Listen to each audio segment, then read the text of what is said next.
Good afternoon, Jamaica. It is Monday, November 3, 2025, and we are here again to do another update on Hurricane Melissa and the work that is being done. With me today, I have Minister Vaz, who's the chair of the Recovery Subcommittee of Cabinet. He co-chairs that with Minister Desmond McKenzie, who I think will join us a little bit later. We also have Minister Matthew Samuda with us, our Minister of Water, Environment and Climate Change. We also have some other individuals who will join us a little bit later. We are going to have the Honourable Olivia Babsy-Grange, our Minister of Culture, Gender, Entertainment and Sports, and the Honourable Robert Nesta Morgan will also join us. I think we are going to be also joined by the Honourable Kerencia Morrison, the State Minister in the Ministry of Culture, Gender, Entertainment and Sport. And I have to acknowledge my Permanent Secretary, Dr. Kassan Troop, and the Chief Education Officer, who are both here. And I also want to acknowledge those who are close to God, who are in the audience today, who have come to support us and lift us up in this moment. And so with us today, we have two of the most, wonderful people you can find, Bishop Harold Blair and Bishop Christine Bengucci from the Jamaica Council of Churches. Support staff from many ministries are here too. We have the head of the JPS with us here too, Hugh Grant, and he's going to be speaking to you. We have many members of the media here with us today, and again, to Jamaicans watching at home and abroad, good afternoon to you. I know the pictures and the images that we're all seeing are really heart-wrenching. And there's so many people who are feeling the pain. We feel it deeply. I think all of Jamaica is going through this period of mourning and this period of pain, and that's why I'm very happy that Bishop Blair has said he will pray for the country at the end of this press conference, because we need prayers. God has always taken us through, and God will always take us through. And so we have to rest on God, and that's the beauty of this country. It's a country that believes deeply in God, and that God will take us through. And for politics, now is a time for us to come together as Jamaicans and to do what we need to do to support each other.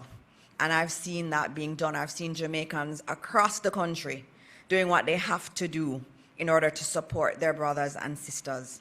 That is the Jamaican way, and that's the Jamaican approach that we will take forward.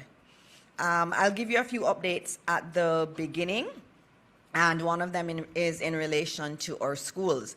Many of our schools sustained a lot of damage, significant damage. And one of the things when we're talking about Hurricane Melissa and its impact is that it did not affect only a few areas. It's really across the country. So you have areas in the eastern part of Jamaica that have been affected. You have others who we don't talk about a lot. We don't talk about Clarendon and the damage in Clarendon very much. We don't talk about even parts of St. Catherine. We don't talk about Manchester and the issues in Manchester.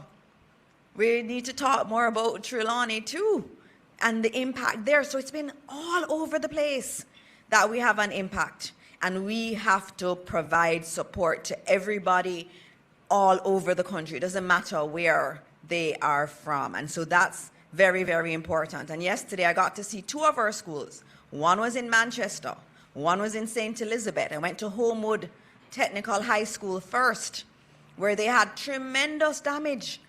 And I'm expecting this damage to be the same across much of Western Jamaica. And at Homewood, one of the things that left me feeling so good was that I saw the teachers out. I saw the principals there on a Sunday.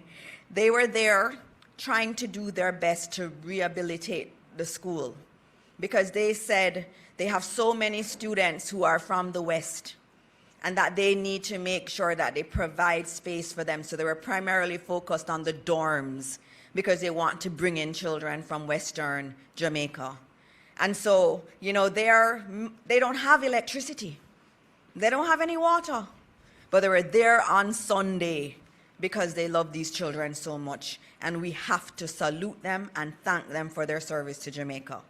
I then went to St. Elizabeth Technical High School, and there we've seen the pictures of the damage. When you go into the fifth form area on a 3-story block, when you look up, you see the sky. When you look out, you see the entire field. And there are no walls, there are no windows, there is nothing. That's tremendous damage. And again, on Sunday, I saw members of the board. I saw teachers, many teachers out. And what did they say to me yesterday that made me feel good about being a Jamaican? They said that they were trying to get water from their well because they want to be able to give water to the rest of the community that did not have water. This is a school that was decimated, significant damage. And that's what they're thinking about. They're thinking about, how do I get water to the rest of the community? They're trying to get generators, to get freezers up to help the rest of the community also. They asked for Starlink because they said then everybody in the community can come and use ours. They saw themselves as central to the community getting back up. And so I salute them. I salute them because I know what they're going through at home. It is difficult times for them. And I could see the pain in their faces too, but they were doing the best that they could do. I also saw one of the teachers who said that her role is to go around. If she hasn't heard from a student, she goes and she visits the home. And so she really knew a lot of the marooned areas because she was going around visiting and taking packages. Because Jamaicans need to realize, we talk about it, but we don't necessarily see it. We have many children in food insecure homes. They eat when they go to school. The PATH program in school is central to their nutrition. And so that school understood it, and they said, you know, they're not here, but I'm going to find them and I'm going to help them. And that's the Jamaican spirit. That's the Jamaican spirit. So on a Sunday morning, I was looking at them and I said, the Spirit of God is in you. It was clear in what they were doing. And so we have a lot of damage in our schools. We're going to have to figure out how we do it, how we get schools back up in the West. It's going to be innovative. We may have to use tents. We may have to use other innovative ways of getting schools back, but we'll figure it out. We always have as a country. I remember after Hurricane Gilbert in 1988, I went to school in the hall. They put up some little partitions, and that's what we did for many months. We're going to figure it out on school, and we have a committee that will be working through that. In terms of the reopening of schools, as I drove around today, I saw some schools open, some weren't open. The ministry has said very clearly that the decision is decentralized. So the boards and the principals make the decision based on local conditions. If you don't have water, you can't open school. That's a minimum. You have to have water to open schools. But then there may be other issues in the community, maybe issues with the teachers and their ability to get in. And so all of that is taken into consideration, and the school board and the principal makes that decision working with the regional teams in the Ministry of Education. So we've decentralized that. I cannot stay in the ministry, the PS can't stay in the ministry and say that your school must open. We can't do that. But we do encourage schools, if you're able to, let's do it. The psychologists have made it clear. After a disaster, the quicker children get back to their routine is the better it is for their mental health. It's also the case for all of us. They actually say that, you know, the quicker we move through this grief is the better it is for us in the long run. But there is this sense of national trauma.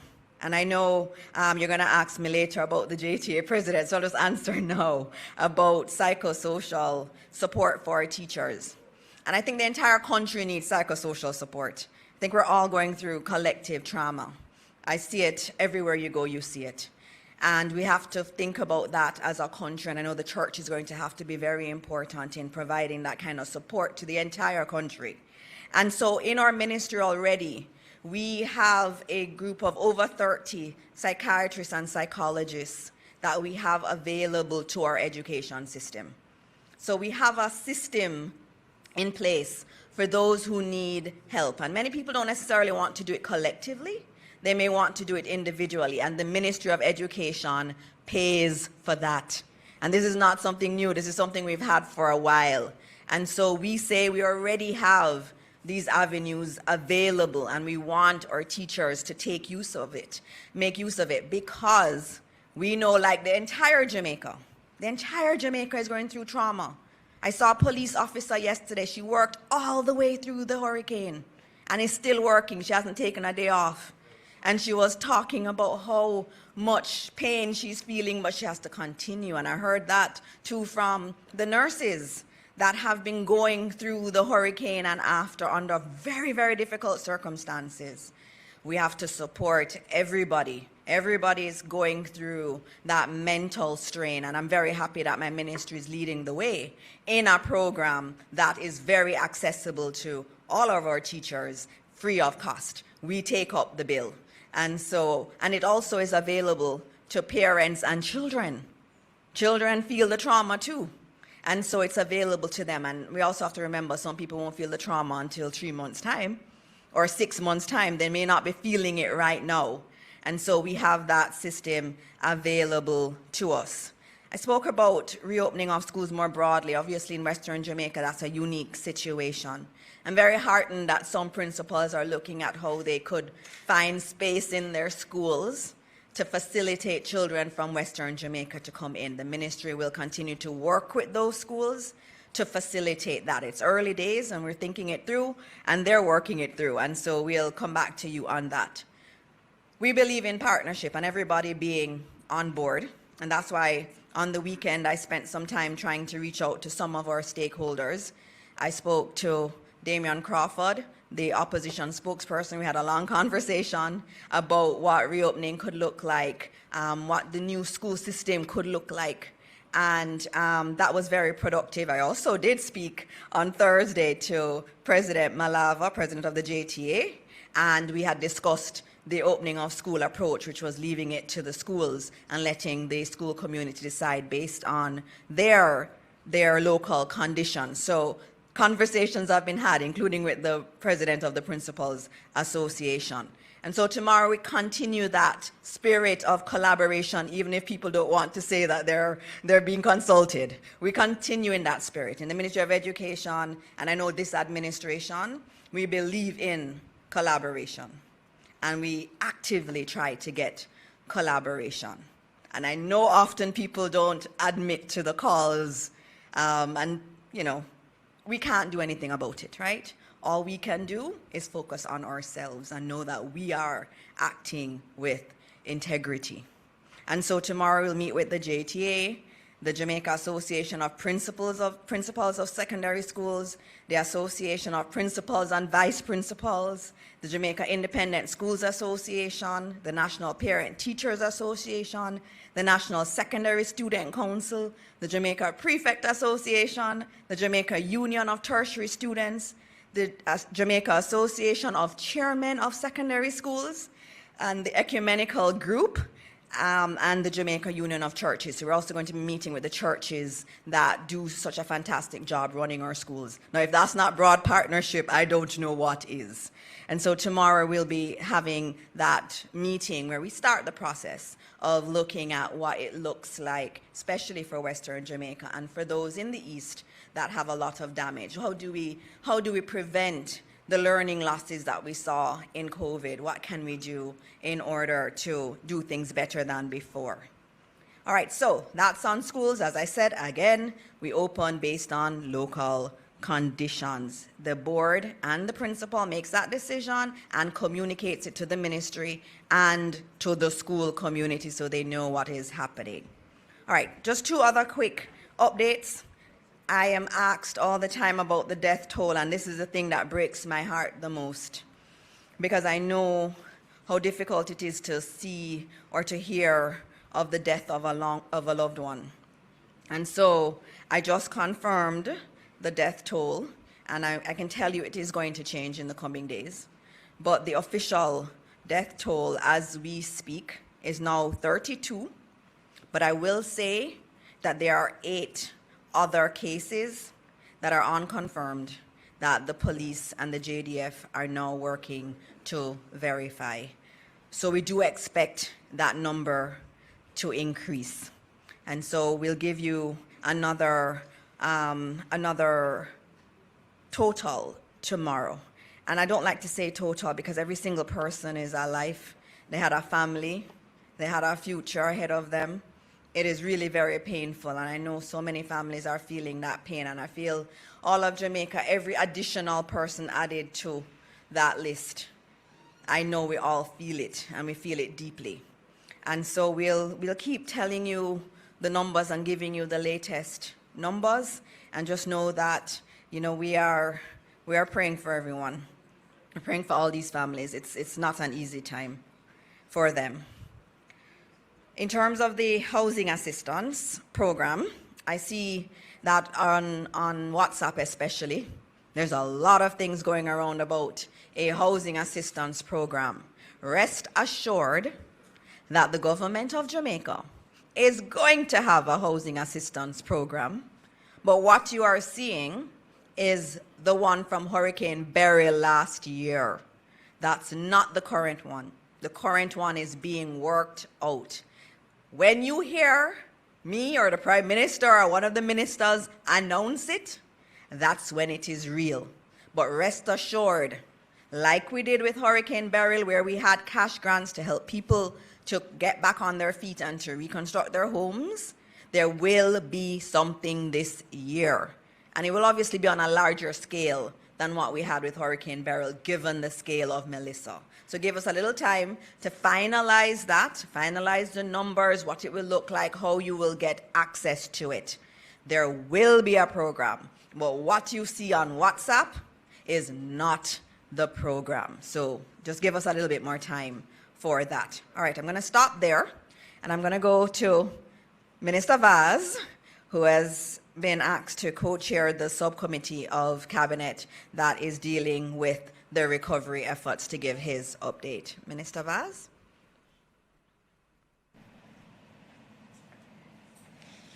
Thank you very much. Good afternoon, ladies and gentlemen, colleagues, ministers, permanent secretaries, Jamaica, and the diaspora. So again, I want to update the nation on where we are and assure you once again that restoration is moving steadily forward. Digicel has restored 46% of its mobile sites, with 86% of fixed networks and 75% of business connections now back online. Service was restored in Santa Cruz, Falmouth, Spurtree, Bevan, and Rose Hall within the past 24 hours. I don't need to tell you how huge that is in terms of getting connectivity in those areas. Over the next 2 days, the focus will be on restoring service from Falmouth to Montego Bay, then Montego Bay to Negril.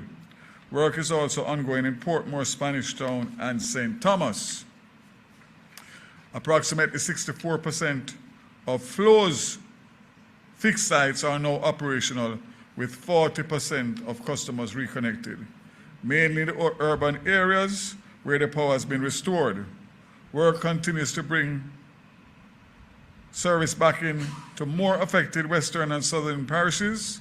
For mobile network, 37% of our sites are up, reaching about 78% of mobile customers.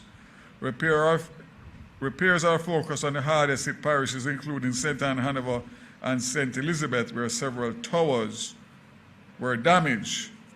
Neptune Communications, working with Marlink USA, is replacing and relocating damaged satellite units to restore connectivity where it is available. Additional satellite kits are arriving this week to expand coverage. Over the past 48 hours, additional Starlink kits were allocated to organizations providing essential assistance to Jamaica impacted by Melissa.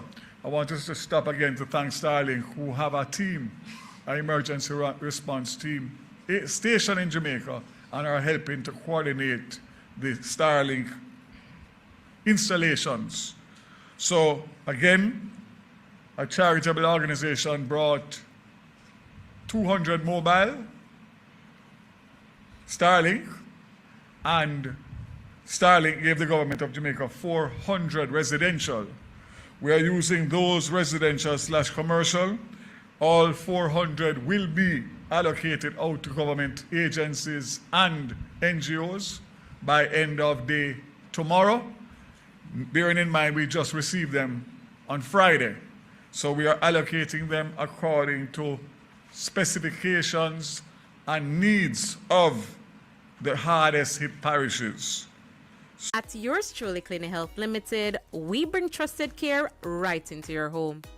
Whether for your little ones or for your loved ones who deserve extra support.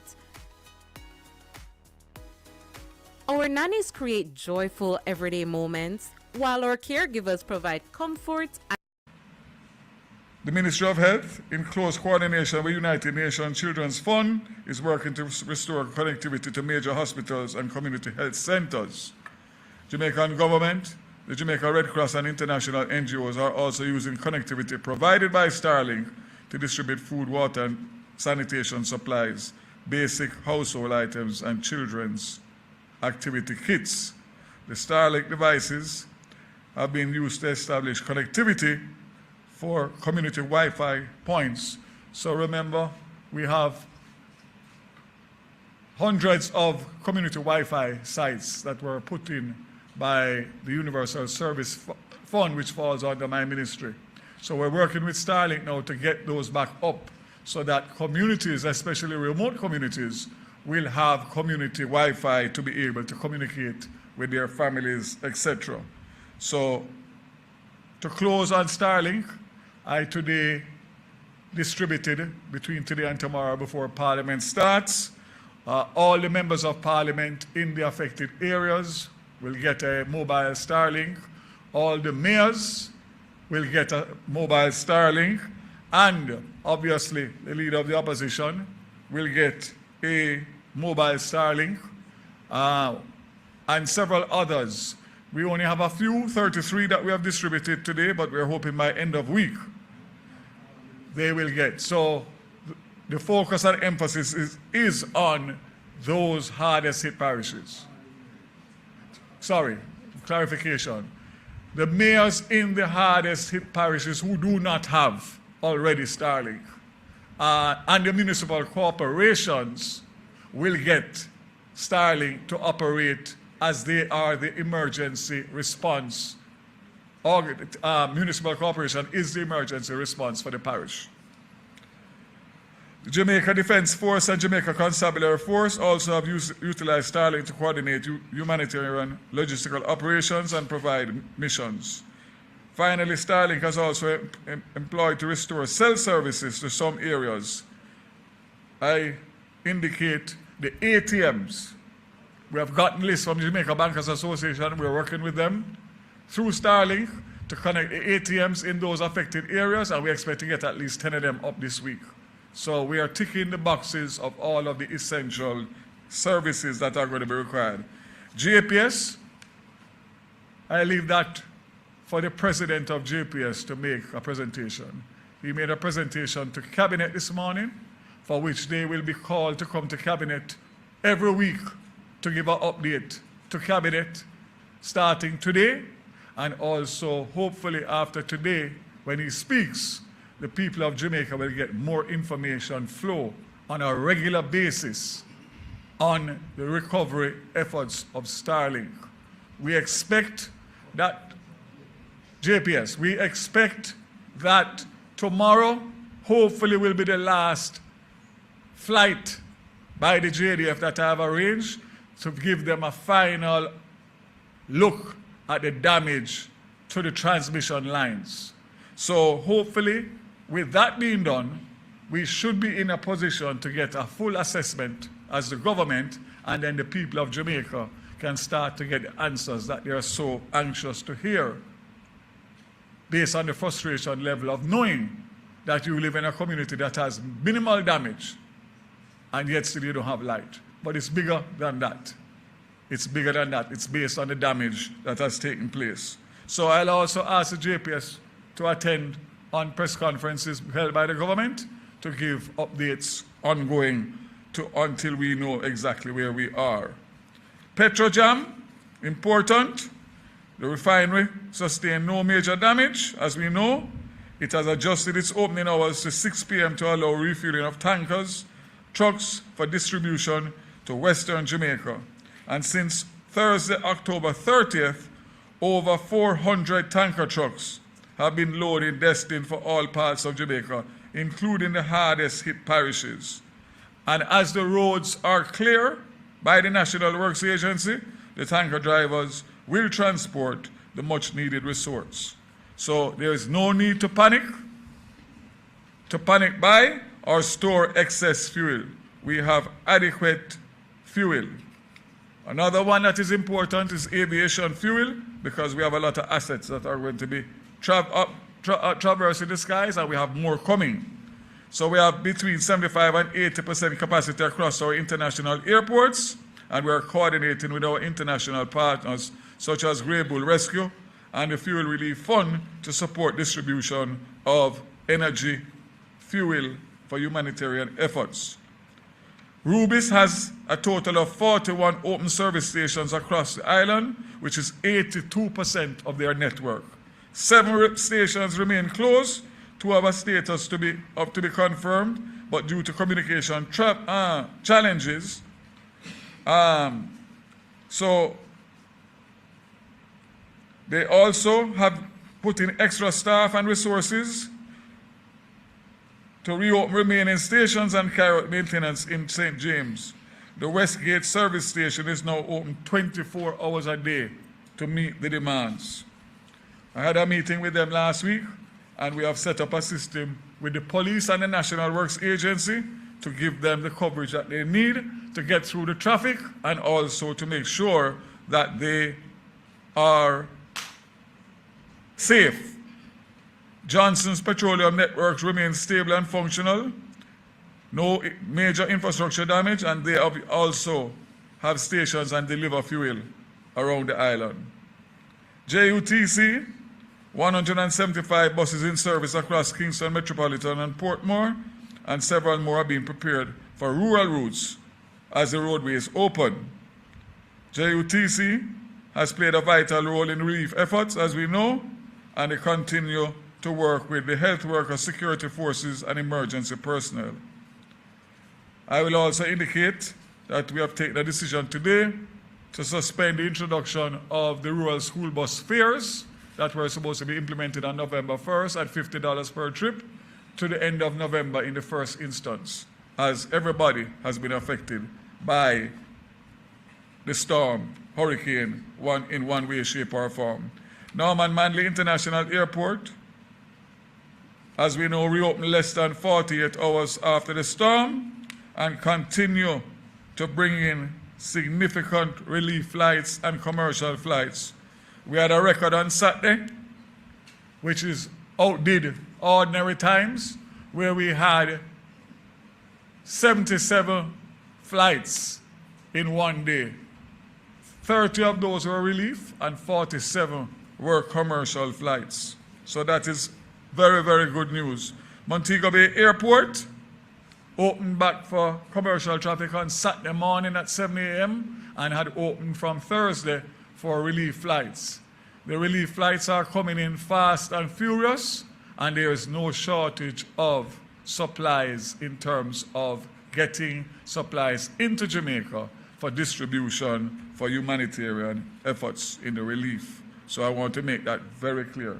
We are streamlining the processes. Prime Minister will speak tomorrow in Parliament.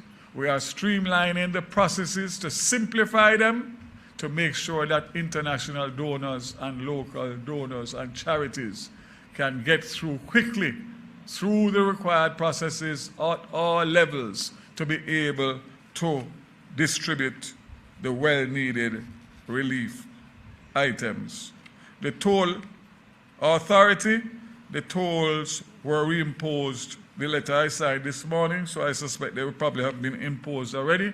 And we wait to hear from the concessionaires as to what they will do for the people of Jamaica in terms of allowing them to traverse the east-west and north-south highway at hopefully significantly reduced fares at least in the early stages.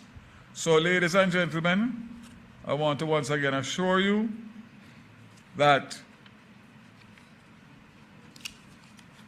tomorrow, unfortunately, will be 1 week since the hurricane hit. Seems like 10 years, but the reality is tomorrow will be 1 week, which will be 6 days if you take out the day of the hurricane. And I want people to understand and reflect on that. And when you see what we are trying to do, despite the fact that we are having challenges, obviously, because nobody can prepare properly for a Category 5 hurricane at winds of in excess of 185 miles an hour in some areas. I want to say that we are committed, recommitted to continue to improve on the systems that we are taking good advice from our international charities in terms of how we can streamline and make it more seamless for not only the receipt but the distribution of hurricane relief items.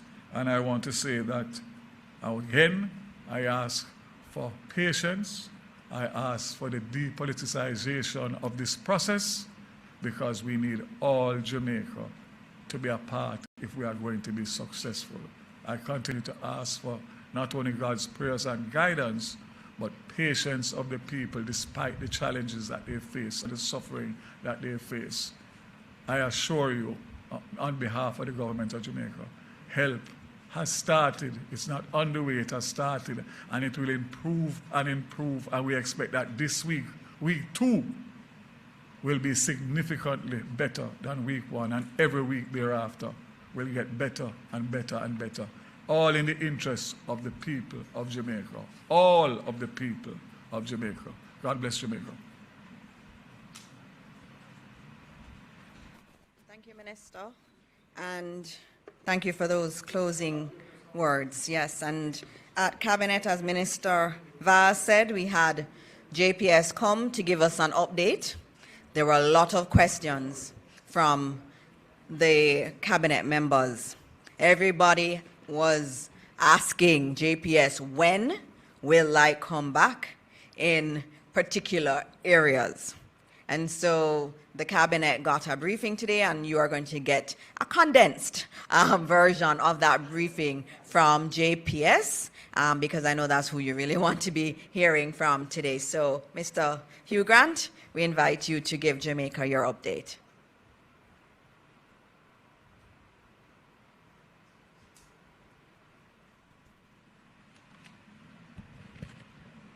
Thank you, Minister. My heartfelt condolences to the people of Jamaica, our customers, for the lives lost, damage to property, and the dislocation that's happening out there. I had an opportunity to firsthand see the devastation that this record Category 5 hurricane has caused on the nation. Some of my very own employees have been working tirelessly in order to safely restore power. Some has not gotten a chance to go home. A story from one of my linemen said his wife got a seizure when the door and the window was blown off, but he has not gotten a chance to go home and be with her because of the nature of the roads, and he stands committed and is here serving to help to restore power. So I get it. I understand the inconvenience caused by the lack of power. I understand the frustration as some of my very employees are also affected. Let me reassure you, Jamaica, let me reassure you, my customers, that we here at JPS stand committed to work safely 24/7 to get the power restored. So how have we been doing? As of this morning, we restored 206,000 customers. At the time of the incident, we had 550,000 customers approximately out.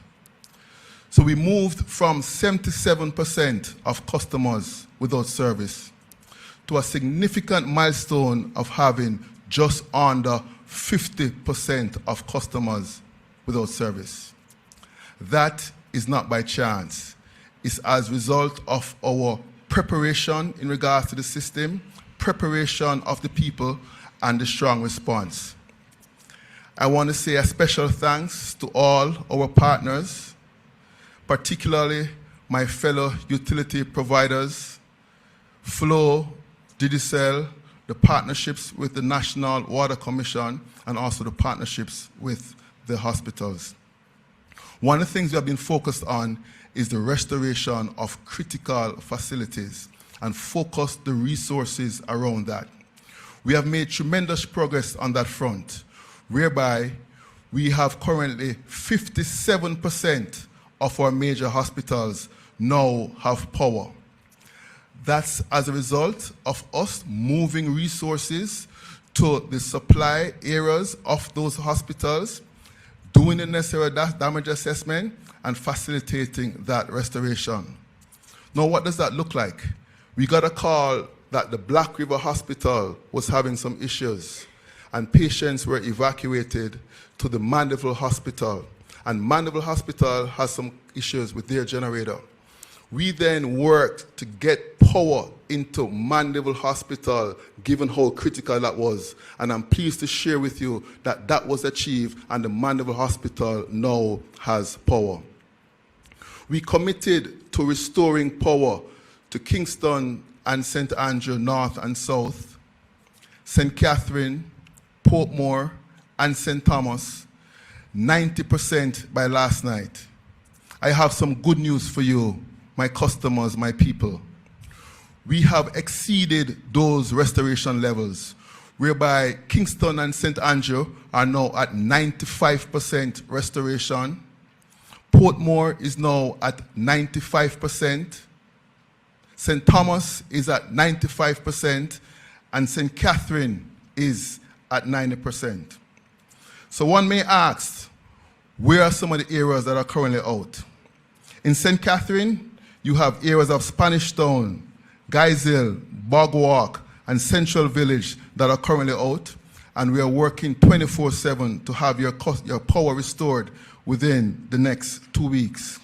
In Portmore, you have areas of Bridgeport, Gregory Park, Hellshire, Greater Portmore, Waterford that are out, and we are working 24/7 to have your power restored in 6 days.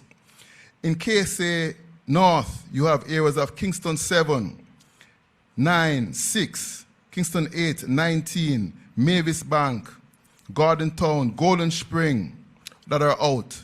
Also, some areas in Content Gap. And we are working 24/7 to have your power restored within the next 14.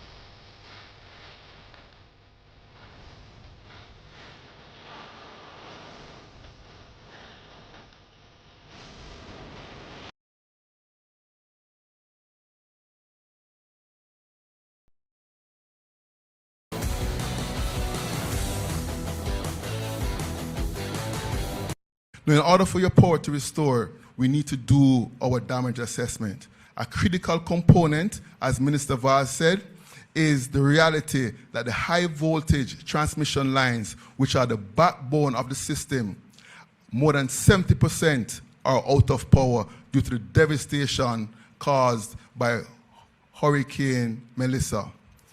I had a chance to do a helicopter patrol, and our steel lattice structure, which is one of our more hardened facilities, was twisted and on the ground just due to this devastation. But we were working to do damage assessment. Once the damage assessments are completed, we will then be able to give you more clearly what are estimated times of restoration. We stand committed to keep you updated. We understand the inconvenience, and help is on the way. We have now pulled the trigger to bring in an additional 100 line workers based on our retainer contracts with companies in North America, from Canada and from the USA, and those 100 overseas line workers are expected to be here by the end of the week. We also are bringing in additional equipment because our local resources in terms of bucket trucks and pole digger trucks are exhausted. So we're bringing in on barges additional bucket trucks, more than 50 bucket trucks, more than 10 digger trucks, so that when the workers come in, they have the equipment required so that they can safely and optimally restore customers. I stand committed to let you know and to give you hope that we will get through this, through strong partnerships, through strong collaboration, and you have my commitment that I'll continue to keep you informed of our progress. Be safe and be well, and thank you very much. Thank you very much, and thanks to JPS. There were some encouraging numbers today. I think the one that was very encouraging was usually in a hurricane after, especially a Category 5, the entire country would go down. But this time, right after the hurricane and during the passage, 20% of their customers still maintained electricity. So that's definitely an improvement over last year. But obviously, everybody wants to know when they will get their electricity back. We've heard that they're doing damage assessments. Minister Vaz is working with them every single day asking for updates, and we should be hearing somewhere in another week. As you hear, they will be coming to Cabinet every week to discuss where they are with getting back electricity. It is a priority of this country. The entire country needs to get electricity back. All right, now that we're on utilities, the other big one is water. And I'm going to ask our Minister of Water, Environment and Climate Change, the Honorable Matthew Samuda, to now come and give his update.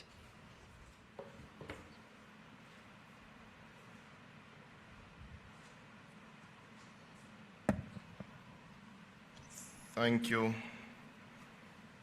Minister Dixon. Good afternoon, colleagues, cabinet ministers, heads of agencies, permanent secretaries, members of utilities, members of the media, certainly those listening and watching at home.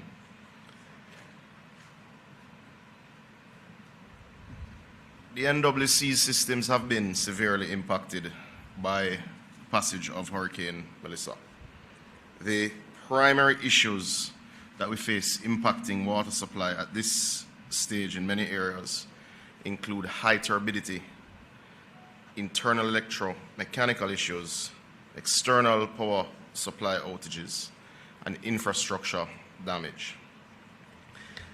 We can report, if this will oblige, that the situation as it stands now, we've had 631 systems disrupted, with 132 systems currently active, giving you the grand total of 763. However, this is to be understood in the context that the systems that we have brought up and ensured are active at this stage in line with priority are your largest systems. So this map would show an idea of where there is particular disruption, obviously disproportionately to the west, the red dots being the disrupted systems, the green dots being the ones which are currently active. Now, that would give a particular view in terms of the level of damage and the level of disruption. But you juxtapose that against the fact that 65% of the NWC's customers have actually been restored, because the systems that have been brought back into activity are indeed our largest systems. So for instance, we can report that the Constant Spring system, which feeds from the Hermitage Dam, has indeed been restored and is operating from JPS power. We can report the same for the Mona and Hope systems, which obviously move the numbers significantly. Now I will take the time to go pretty much in a circle around the country just to give some information so that those here have a feel of exactly where we are and what we're likely to see by way of customers coming back on stream over the next 3 days. We are currently operating from the Tullow Springs, which the Tullow Springs system contemplates wells and water sources all the way to Bybrook in Linstead. That is the corridor that supplies southern St. Andrew, Portmore, and the majority of St. Catherine. We're operating at around 30%. We're working very closely with the JPS. We would have completed clearing the roadways to our pumping facilities yesterday, and we expect that this system will be connected to JPS this evening, which will bring back over 80% of customers in St. Catherine. There is some disruption, and I'll just briefly get on to St. Thomas. There is some disruption in many of your small systems in St. Thomas because the rivers are in spate and there is a fair amount of turbidity. But we are happy to report that the largest system, which in Morant Bay, which is the Springfield system, is indeed operating using one of our generators, and we continue to bring on the small systems. Now, one thing before I move on to the other parishes, it's important to note that the majority of your customers, in line with the population distribution, are indeed living on the plains that go right around the coast. So when you bring on those large systems on the flat, you're able to bring on a lot of people very fast.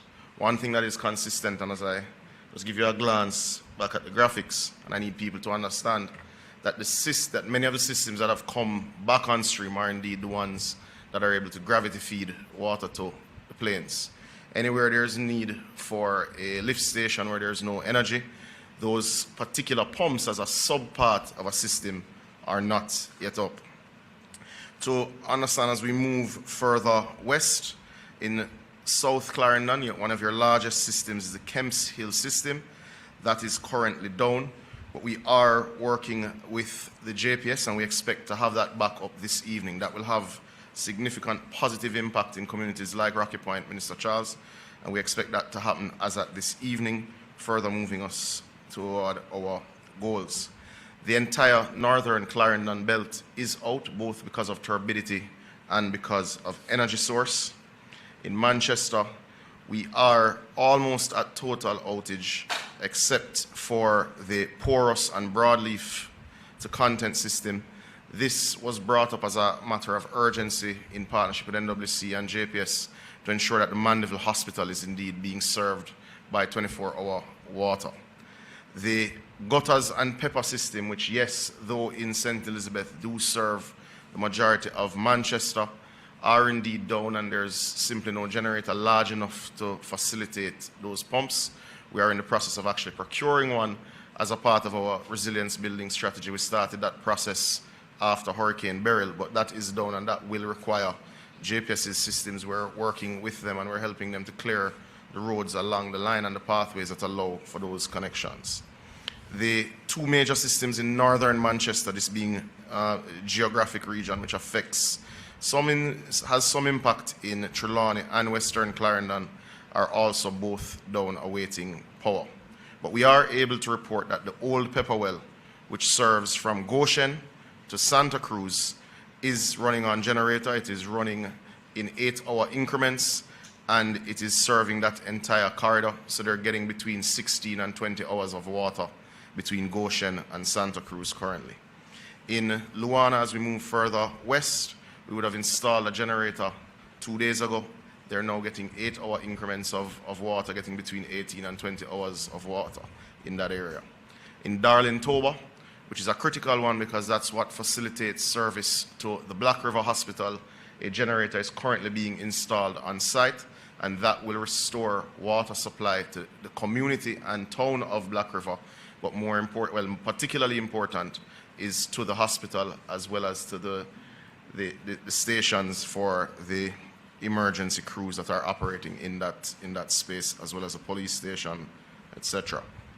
As you move into Westmoreland and Hanover, and there is a fair bit of integration between the systems, we are also happy to report that the Logwood system, which is in Hanover, but services all the way to Negril, that has been operating and continued to operate right throughout the storm. So Negril actually has water and has had water pretty much through the duration of the disaster. The hilly communities along that corridor are obviously not being served because we don't have power to those lift stations. Bluefields is indeed in operation, having worked with JPS to bring that system back on. So Bluefields to White House, we can also report that they currently have water supply, certainly along the plains. The Roaring River, which serves Sav, and indeed Darliston, is out. But we are working to, we are serving the Noel Holmes Hospital, which is also served by this system by trucking, and we're monitoring it very closely in collaboration with the Ministry of Health. Now, as you move around to the north coast, this is where we've had a particularly unfortunate level of damage. So if you understand from Lucy to Martha Brae, and if you think of the geography in that area, it's served primarily by two major systems. This is the Great River system, which is very close to the boundary of Hanover and St. James, and the Martha Brae system. In the case of the Great River system, the intake pipes were washed away during the storm, creating significant damage to the plant, and we are, obviously hampered with returning supply because of this. However, we are happy to update that contractors have been on site now for some 36 hours. Their crews working 24 hours a day. We are targeting restoration, temporary restoration, because we'll have to do a more permanent fix after, but we're targeting temporary restoration by Friday midnight. So we are expecting to restore the Great River system by Friday midnight. This is in collaboration with JPS, but we also wish to advise that coming post-burial, we had put in place redundancy there, so that plant can be run fully by generator as well. So once the intake pipe construction is indeed complete, we'll be able to restore that, which will have a significantly positive effect on everything from Lucy pretty much to central St. James. As it relates to the Martha Brae system, the Martha Brae system is actually up and can provide between 15 and 20 million gallons of water a day. However, in the area of Lilliput, in the vicinity of Lilliput, with the road collapsing and the sea level rise in that area, it would have displaced pipes significantly. So there is a break in the line, and anyone who has followed the stories of the breaks in that line, which is why we have the Western Water Resilience Project, which is under contract and has been mobilized, and the work has indeed started. But that line break has caused a significant disruption in the supply from Lilliput to Terminal Reservoir, which is pretty much the entire eastern side of St. James. That work would have commenced this morning and will run in 24-hour shifts. We are targeting completion by Thursday morning. That would restore water in the interim to all of St. James for at least 8 hours a day, because we will send the water further than we usually do from Terminal Reservoir going further west until the Great River system comes up on the weekend as well. That will move us much further from, certainly from the 65% of customers that are connected now, hopefully in the range of 80%, especially with what we're doing with Tullow Springs, which will bring on St. Catherine, and certainly the work that's happening in Clarendon.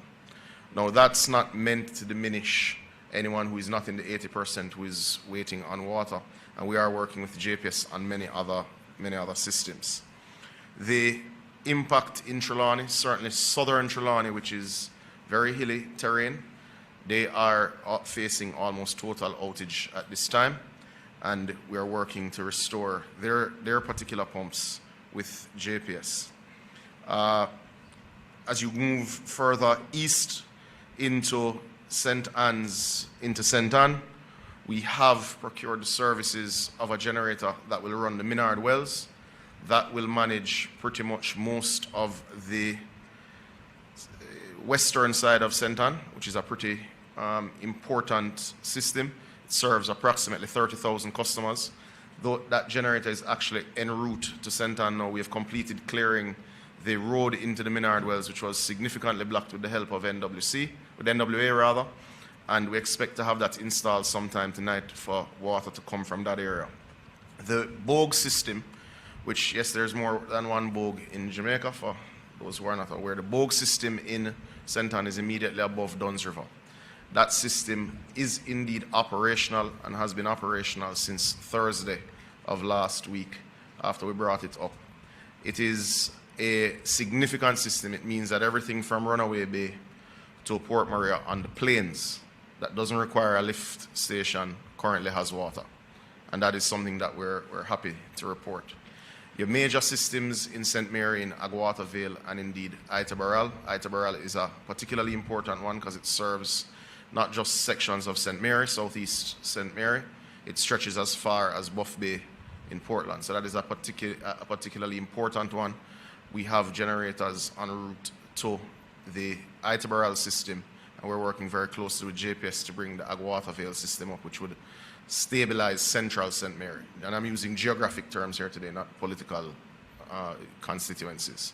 As you move into the eastern end of the island, the disruptions of power are indeed significant, but we do have 3 generators which we expect to be deployed by close of business tomorrow in Portland, including in Port Antonio, which will stabilize the townships of Portland tomorrow. Now that's a general overview of where we are.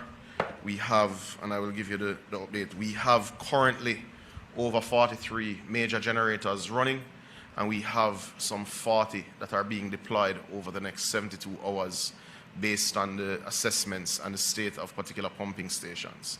Now we've made the decision, certainly, even where generators would have been installed at particular treatment plants with the intention of them being permanent, that certainly once JPS assures us that an area is stable, we will uninstall if we must and move them further west to significantly improve the water supply situation for public health and sanitation in the worst affected parishes. I do want to bring a few other matters to your attention. As it relates to trucking, we have put in place a few steps that we believe will help with getting water to those who are most affected and least likely to see the return of water fastest. The first is that we're running generators at all of our loading bays that are affected by power supply. That means where there are generators, we're able to fill trucks 18 hours a day. Where we're connected to JPS, we're filling 24 hours a day. We have suspended charging private truck owners who do access these loading bays to ensure that everyone is able to get water as quickly as is possible. We have gone further. We have engaged in excess of 100 private trucks that are working with NWC's fleet of 32, and we're doing our best to serve the communities that are most affected. This afternoon, members of Parliament will all receive a letter from my office with allocations for trucking. Where they are able to find private trucks, they will be able to engage them to ensure that their most affected communities or least likely to be restored fast, they're able to respond to. These allocations will be between $1 and $2 million depending on the level of disruption in their respective areas. We're also ensuring that at treatment plants in the affected, treatment plants and pump houses in the affected areas that have power and that are operating, we're putting in a host of temporary standpipes for those who can get to those areas to fill containers to be able to get water. These will obviously be temporary, but certainly, for instance, in the case of a plant like Martha Bray, we'll put in 100 filling stations so that those who are in the hilly interior but within driving distance can come and get water for the reprieve that they need. We are working actively also with the team at the Ministry of Water and indeed with suppliers. We intend to increase on an emergency basis our fleet of trucks to continue to serve the public better during this challenging time. But we are working very closely with JPS. We do remain open to suggestion, we remain open to your prayers, and we are working to ensure that we get to 80% by this weekend of customers, and we are going to work around the clock to move from 80 to 100%. Thank you. Thank you very much. You heard that, 80% by this weekend. And you saw the numbers for Westmoreland, 35.7%, where, Westmoreland and St. Elizabeth are really ground zero. and they are getting water back. I mean, we have to thank NWC Minister Samuda. You've been doing a lot of work, and I hear you talking about all of those subsystems and knowing all of them so intimately. You're really good at what you're doing, and so thank you, Minister. Thank you to the entire NWC team. I know Jamaica is grateful. We can do without a lot of things, but we can't do without water, and so thank you. All right, up next, we have Minister Morgan, Robert Nesta Morgan, our minister that is responsible for works, to come and talk about the work that's being done to clear the roads and get us access to those people who are currently marooned. Minister Morgan? Thank you very much, my sister, Dr. Dana Morris Dixon. Thanks to members of the public service, the private sector, members of the media. I see we have a very healthy turnout. Hi, Dion. It's good to see you at the OPM press briefing. Haven't seen you in a while, but thank you very much for coming. I want to give an update on the work that we've been doing regarding the clearing of roads, and just general updates as to what we're doing to provide access to the various disaster areas. And as usual, take your questions as it relates to the issues that have been raised in the press conference. So in my last updates, I would have told you that one of our priorities, or at least our main priority, is to provide a corridor for persons to be able to bring relief supplies, especially to the western parishes that have been severely impacted. We have been extremely successful in creating that corridor. We now have a good corridor from the border of St. Elizabeth all the way to Savannah-la-Mar, and we have a corridor from St. James coming through St. Anne Trelawney all the way to Savannah-la-Mar on the other side. The challenge, however, is that we created single-lane access initially, but the quantity of vehicles almost tripled within a day, and which is understandable. There are many persons who have loved ones in the region. There are persons who have recognized the disaster that took place and wanted to assist persons in the area. What that resulted in is significant traffic jams, especially in areas such as the Bogwalk Gorge and sections of Westmoreland, particularly in the Ferris area. We then decided that we had to expand the corridor a bit to create more two-lane access. And that's something that we were able to some extent, do over the last 2 days. We also had to work hard to ensure that heavy-duty trucks, such as gas trucks and oil tankers, are able to traverse the entire corridor. And yesterday we completed removing several impediments which would have prevented those heavy units from traversing the area. That corridor is not the only corridor. Work continues in sections of Trelawney, sections of St. James, sections of Manchester, and other areas that have been impacted, and areas across the rest of the island, such as Clarendon and other parishes, St. Thomas, Portland, St. Mary, which would have had challenges due to rain, wind, landslides, and so on. So to give you an update on the main corridors that have been opened so far, Ocho to Port Antonio to Morant Bay to Kingston, Kingston to Aguata Vale via the Junction Road, Mandeville to Santa Cruz to Black River, Black River to White House, as I said, White House to Savannah-la-Mar, Savannah-la-Mar to Negril, Savannah-la-Mar to Montego Bay, and Montego Bay to Ocho Rios. I would have driven that entire corridor from from Kingston to Ocho Rios yesterday, ending last night, and it is drivable. We also drove through the Hanover section. So you have two sections. You have the Negril section, you have the Hanover side that goes through Long Lane. Those two corridors are drivable. The one through Hanover Hills is a bit Long Hill.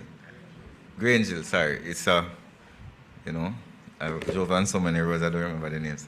That one is a bit challenging for heavy-duty trucks, but small units can manage it. We have also cleared Vauxhall to Arcadia.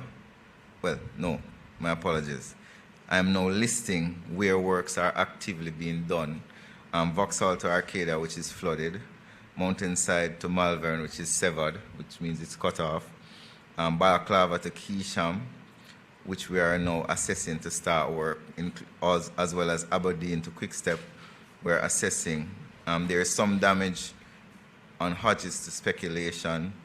We're removing fallen trees as we speak in Newton to Magotty. There's flooding on Siloa to Magotty. Knoxwood to Burn Savannah is also flooded. And in Manchester, we have several flooded roads, which are, we have to wait until the flooding recedes. And that is Alligator Pond to Guts River, Williamsfield to Mile Gully, and Newley Road is also flooded. And there are landslides still to be cleared. Dump to Moravia, Christiana to Ashton. We have some challenges in the St. Andrew area as well. Guava Ridge to Mahogany Vale, we have a damaged ford and some landslides that need to be addressed. And we're addressing landslides in Red Light to Hardware Gap, Bull Bay to Bloxborough, and in St. Catherine, we're addressing landslides in Sport Park to Post Road, Bartons to Ginger Ridge. We have a peculiar issue in Spanish Town to Bogwalk, where there are some pole lines that are on the ground, and we had closed the roads, and we're approaching the police because there are persons who have removed the closure and are seeking to extort motorists. So that is something that we have to address. There are several other updates that we will be publishing. Most of the challenges that we face in terms of opening roads is flooding, significant landslides, and in some cases, falling trees. We are working with the Jamaica Public Service Company. We have worked out an arrangement where on a daily basis we are engaged with them in a meeting where we are clearing and there are JPS poles. We work together to remove those poles or relocate them. So one of the issues that, and I want to remind persons, is that if you don't have any business in the western end of the island, please do not go. The traffic pileup is actually creating a risk to persons' lives. Our inability to efficiently transport relief supplies to the region because of persons coming out of their vehicle and sightseeing and doing selfies, as we saw over the last several days, is creating a significant traffic pileup. And if there is blockage in, let's say, Holland Bamboo, then the relief trucks cannot come out. So those are just some of the updates that we want to give.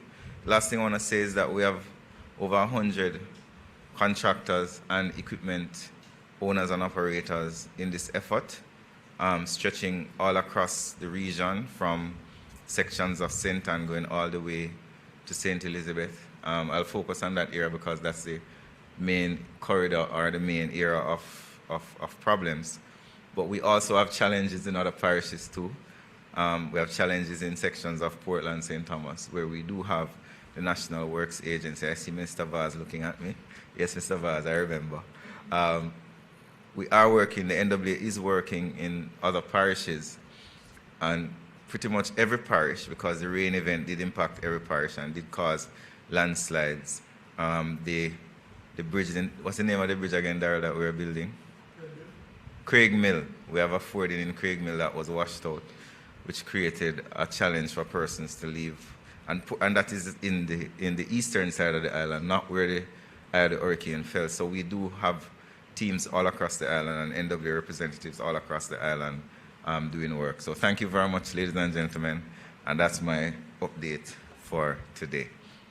All right, thank you. As you heard it, there's work happening all over the country.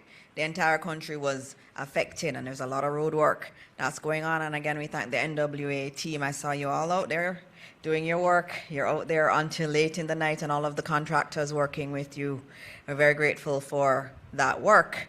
All right, now we are going to be hearing from our Minister of Labor and Social Security, the Honorable Colonel Charles Jr. is going to be coming to speak about the relief effort, because his ministry is really central to that, working with our social workers and our donors. And so, Minister, we want to hear a lot from you. Thank you. But Minister Mackenzie said it had to be quick. Yes, very quick. Thank you, Minister.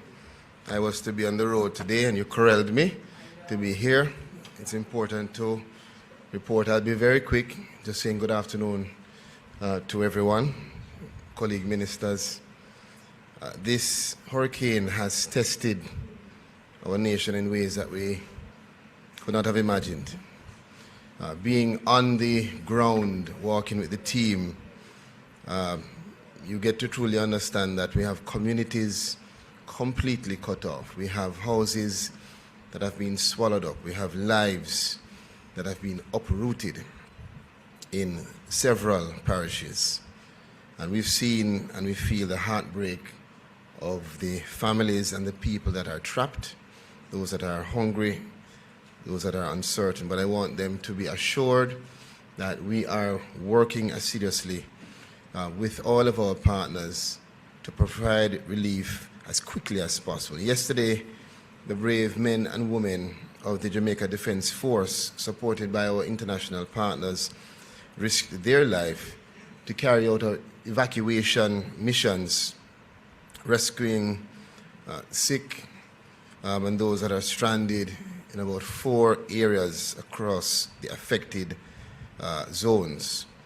And we continue that today with airlifts that have now been activated, rescuing stranded, but also providing now today the drop-off of packages, well-needed packages to those areas that are completely cut off. Now, I want to just acknowledge the tireless work of those who are volunteering, several of whom are coming from all over the country, some not connected in any familial way, but just understanding the impact of this mission and joining in with our parish officers, our social workers, the JDF, the JCF, the Fire Brigade, to provide support, to provide comfort, and just to share a meal. It's not going to be easy recovering, and I want to report that we still have about, so far, the report is that we have 25 communities that are marooned, and several families that have lost everything. I mean everything. We are coordinating with every available resource. We're working as a lead of the Humanitarian Assistance Committee. I want to acknowledge the CEO of Food for the Poor, who is here on the island, our representatives from the World Food Program, and others, GEM and others who are working with us to get food, water, medicine, and shelter to those who need it the most. We're utilizing our Bell 429 helicopters. We're also using the Chinooks helicopters brought in and Black Hawk helicopters brought in by our partners in the US. And those are assisting us to provide a lifeline to the several Jamaicans that remain stranded through the evacuation process, as well as the packages that are dropped off from the skies while they are on the ground. And we have teams on the ground simultaneously providing ground support. So our JDF team is not only doing airlift, but where we can't go, they go. They venture out in ground operations and have done more than 17 communities between yesterday and today. I want to also indicate that so far, together, we have distributed more than 30,000 food packages and several other hundreds of relief in terms of tarpaulins, water, and other relief supplies. We are collaborating with the private sector, faith-based organizations, government agencies, to ensure that we can ramp up and move now into the next phase, which is beyond just providing the immediate rapid response to now a more strategic and calculated design of a distribution model that will see us supplying exactly what is needed to specific and strategic areas. So it's no more just food package, but for instance, in Catherine Hall and St. James, they may have food packages or still need food packages, but what they need now, based on observation, is cleaning supplies, and as simple as clean drinking water and water to help in cleaning out the homes. So we assess and we analyze, we continue to work with the JDF. We have now received the communication support through Starlink, and that will be placed in all of our parish offices to improve the network of communication, as well as Minister Morris Dixon setting up, as part of our Humanitarian Assistance Committee, support coordination cells in every parish that will see us working as a team to do the distribution. There's much more, but I know that there's a lot that has to be said. So this is just the preliminary information, Minister. We will come with more details later on in the week. Thank you. Thank you, Minister. And I know that's an area that many people are asking about, is the food getting to those who need it? And Minister is speaking about how the systems have been refined to make it easier. And you heard there are 3 different avenues of helicopters. One is the JDF helicopters.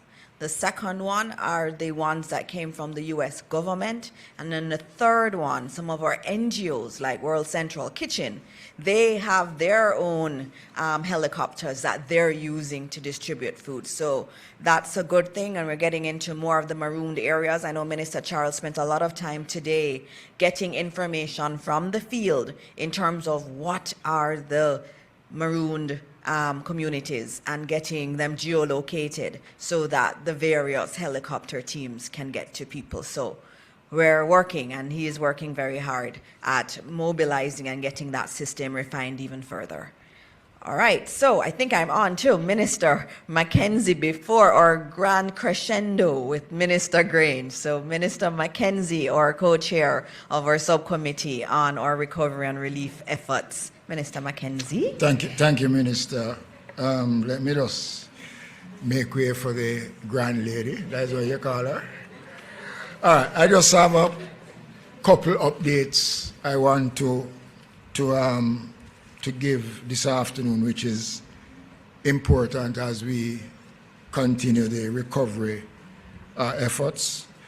As of today, only a total of 186 shelters remain open across 12 parishes, and there are approximately 2,500 persons within our shelters as I speak. I just want to spend 5 minutes on the issue surrounding the municipal corporations across the country. As you all know, that 7 of the municipalities have been severely affected by the passage of the hurricane, and none of these municipalities have anywhere to conduct administrative activities. We are now making arrangements. We have found a location in St. Elizabeth, and I will be engaging the mayors and other stakeholders to discuss relocation for the remaining municipal corporations. One of the challenges we face also is that a number of staff in these municipalities have their own personal issues, so they can't participate in the recovery exercise. So I'm pleased to announce that the municipalities that has not been affected have now moved into those parishes. A team from KSA has gone into St. Elizabeth, and we are moving teams from Portmore, St. Catherine, St. Thomas, and other communities to cover areas in Western Jamaica that has been severely affected by the passage of the hurricane. I must also make the point that the revenues of the municipal corporation has been severely affected by the passage of the hurricane.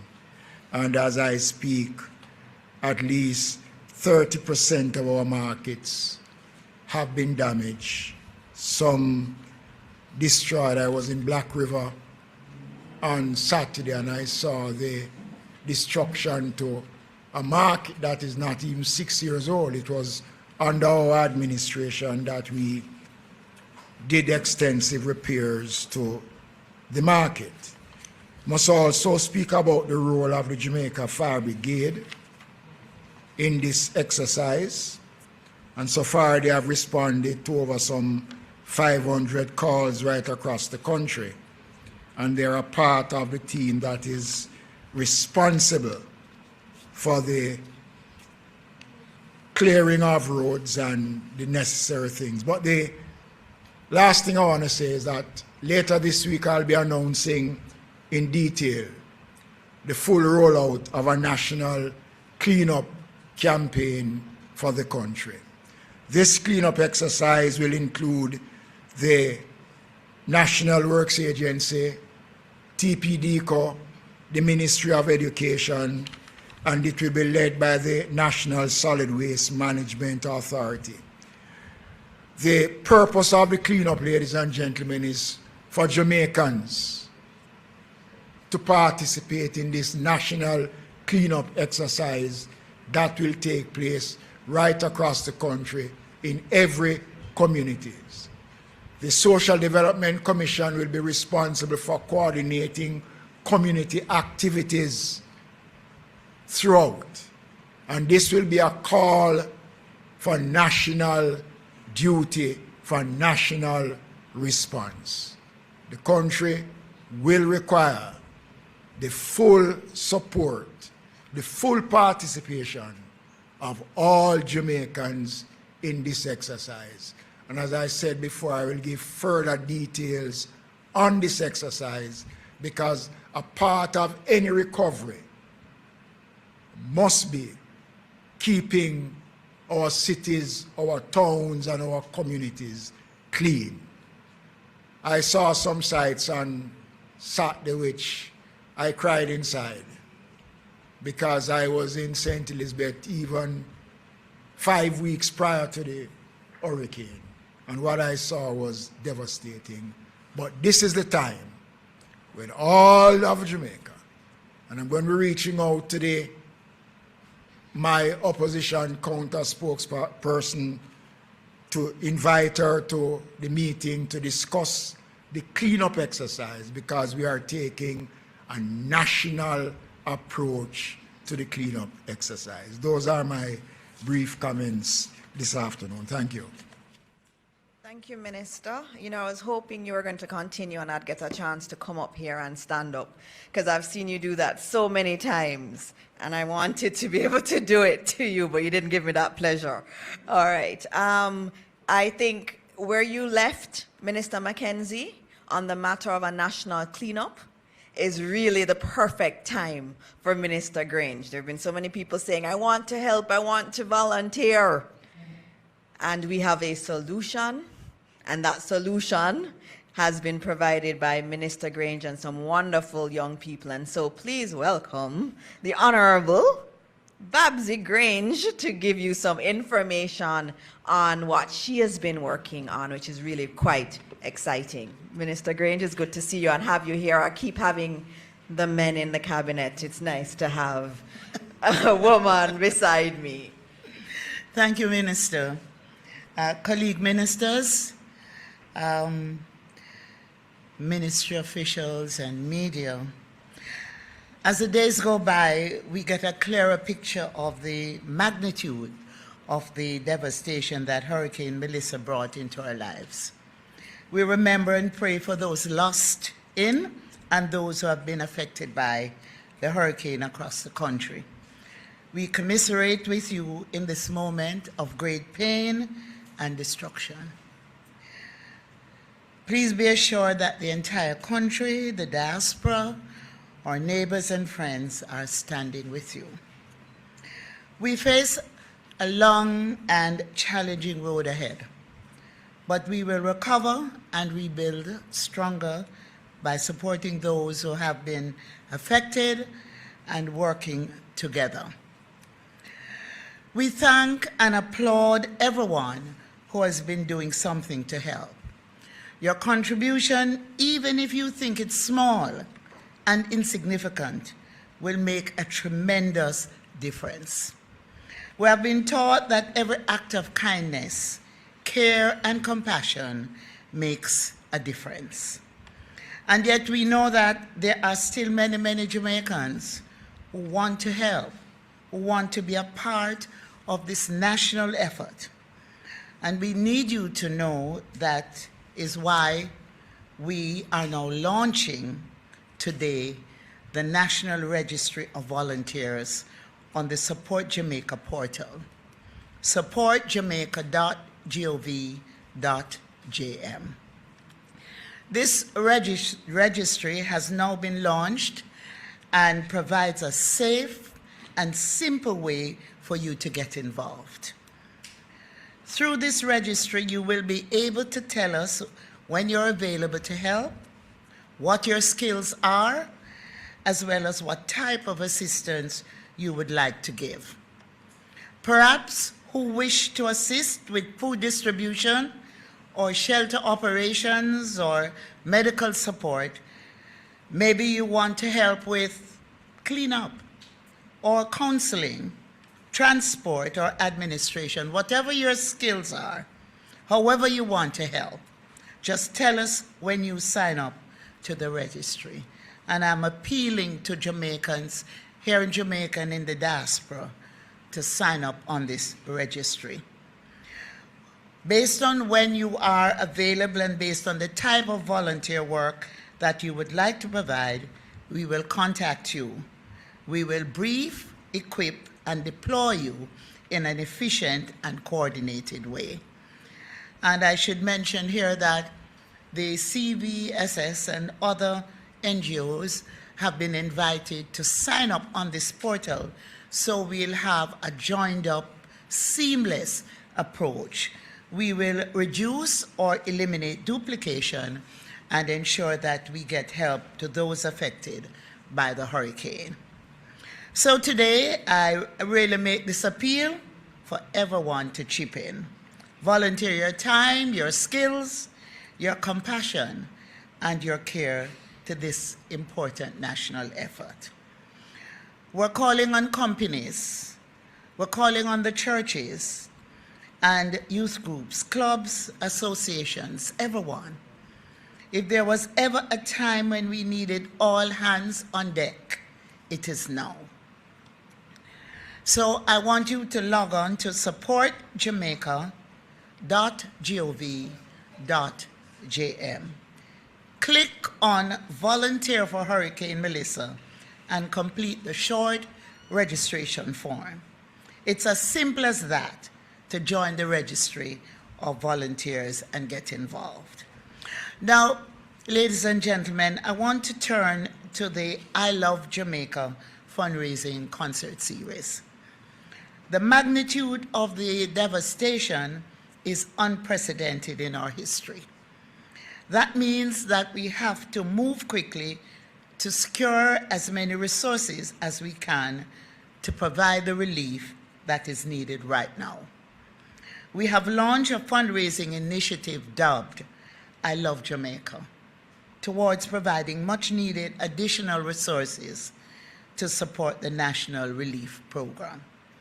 The government of Jamaica, through the Ministry of Culture, Gender, Entertainment and Sport, will be partnering with the entertainment industry in Jamaica and overseas to stage a series of fundraising entertainment events to raise funds for Hurricane Melissa Relief Fund.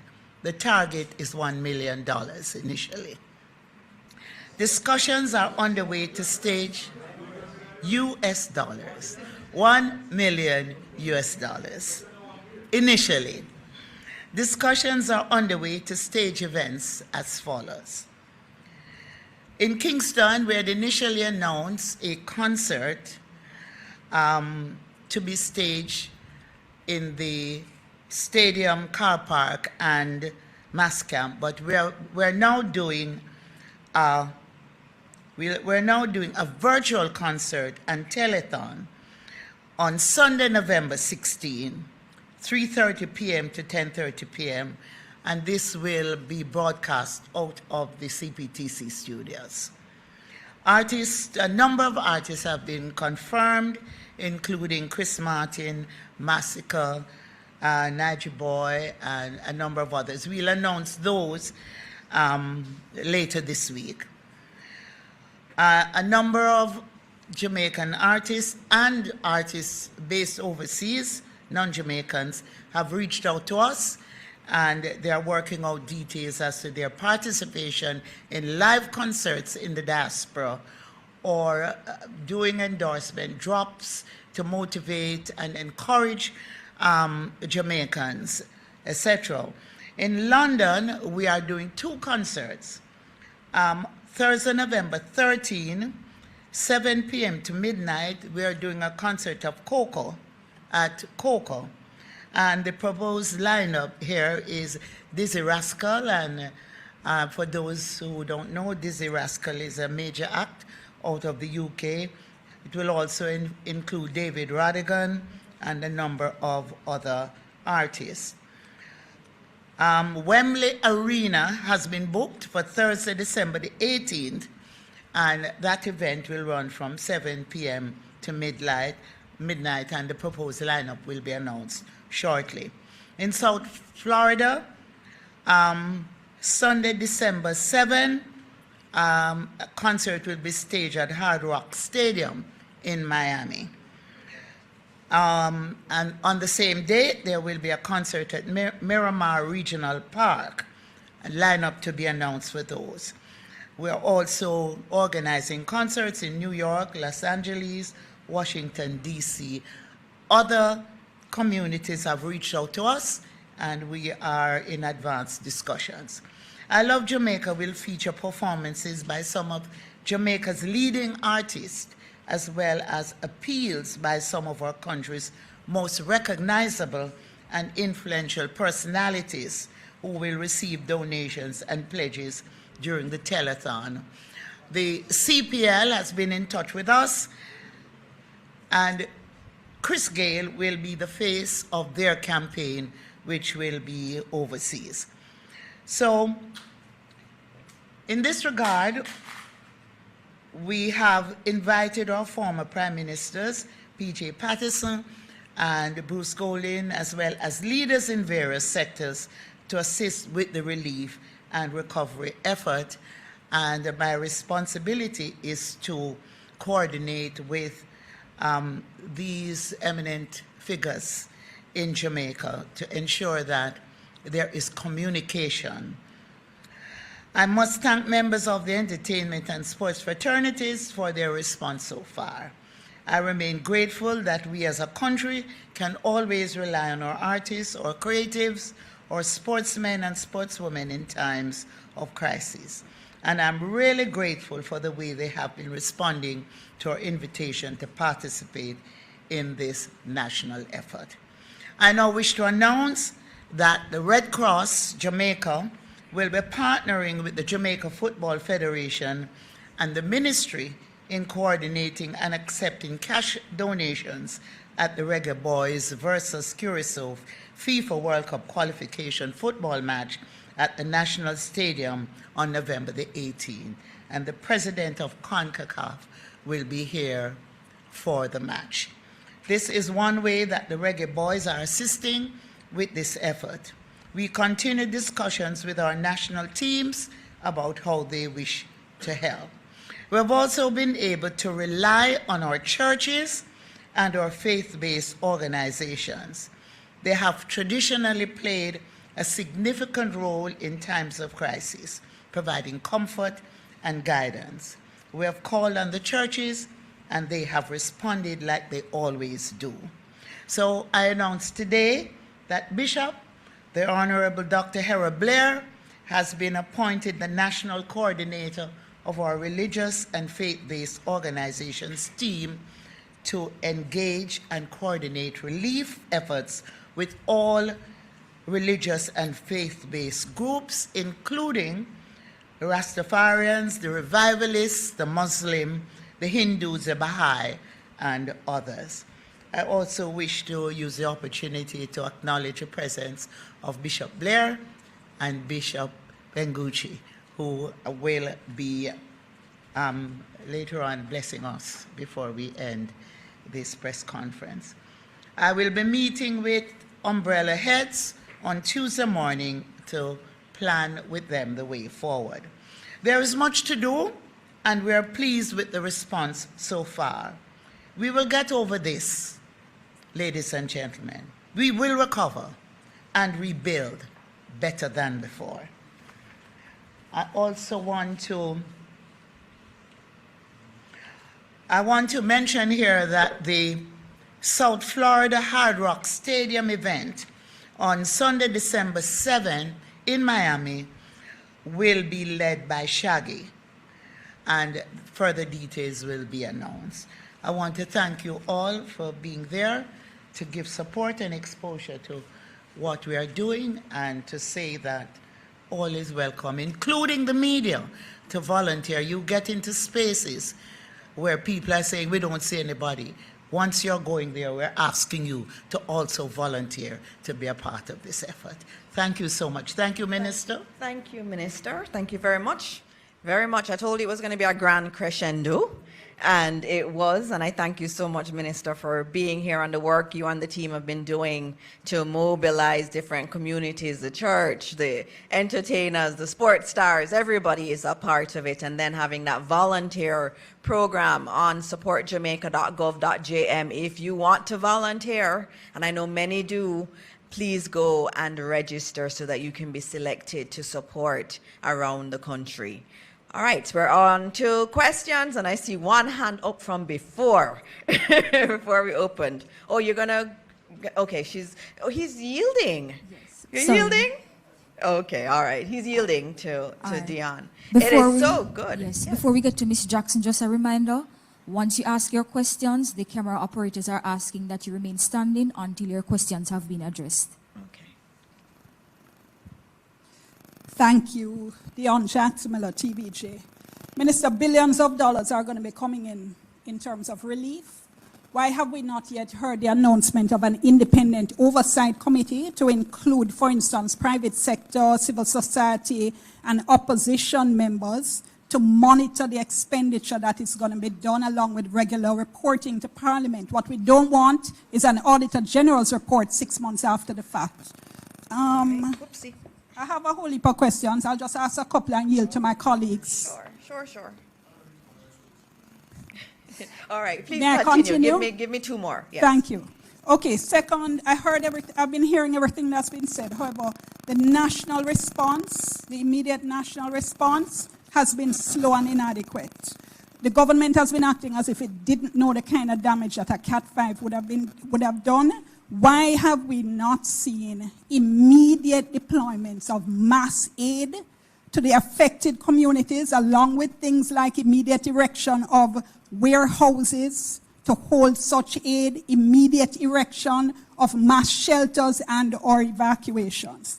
And then finally, for now, why had we not seen an equivalent in-time response to Westmoreland as there was to St. Elizabeth, seeing that that was where the eye of the hurricane made landfall? So it was obvious that there would also have been catastrophic damage there. All right, thank you. Those are 3 questions. And Dion, it's good to have you here.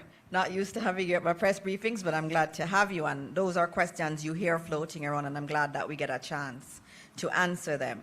You asked about a committee with the funds that are coming in. Yes, we're going to get some insurance payments from CRIF and some of the other policies that we have.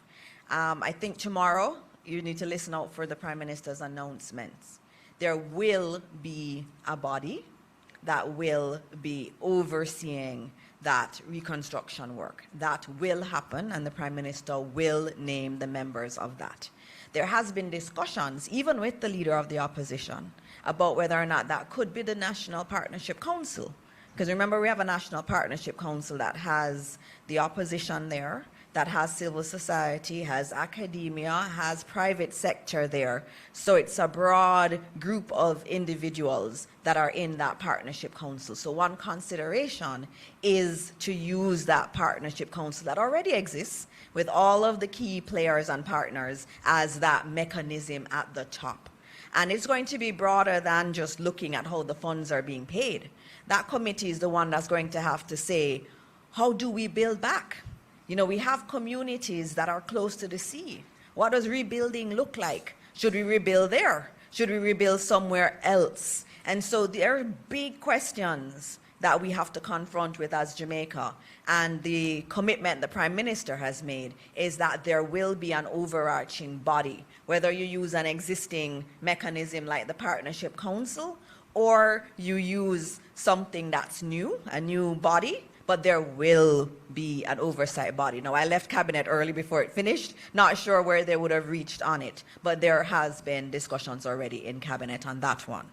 The second one is about the immediate response being slow. I know Minister Vaz wants to answer, but so you can come forward, Minister Vaz. But as you come, just noting that a Cat 5 is a different category of a hurricane.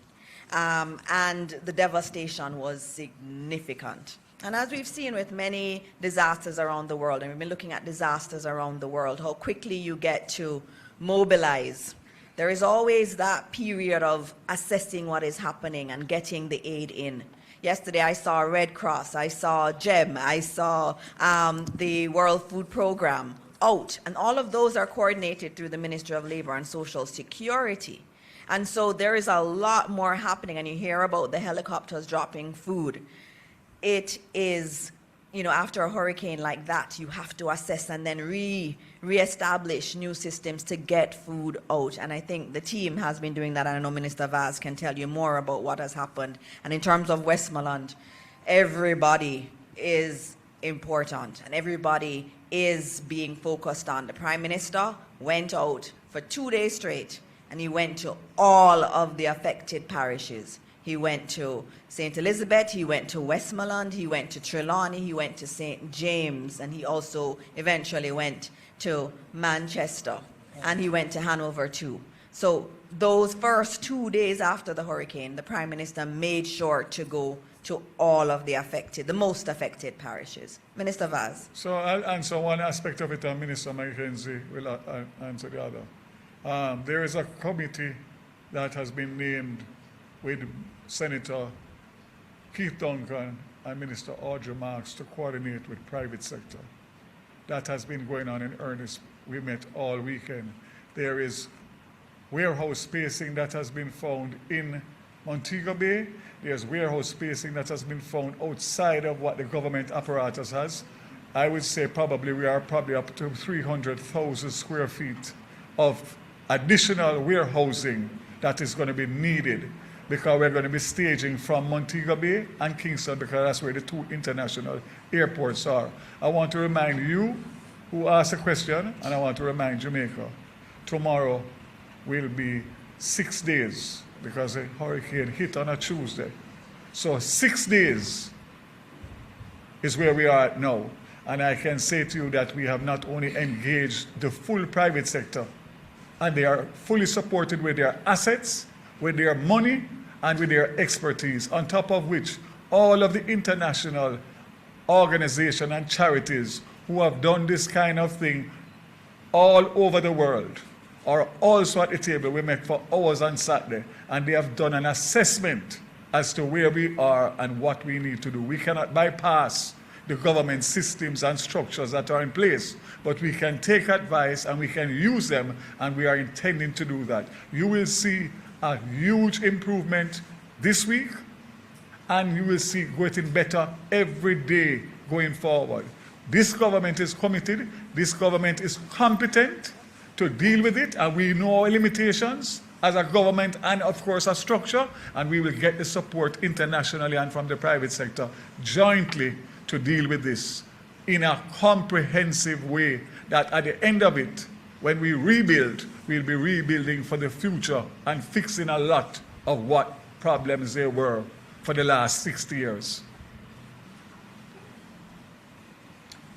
I just want to respond on the comments around the shelter and the relief supplies. I want to make it clear that prior to the hurricane season, all the municipal corporations meet with the ODPEM and the various agencies. There's a humanitarian committee of the National Disaster Council which meets almost every week.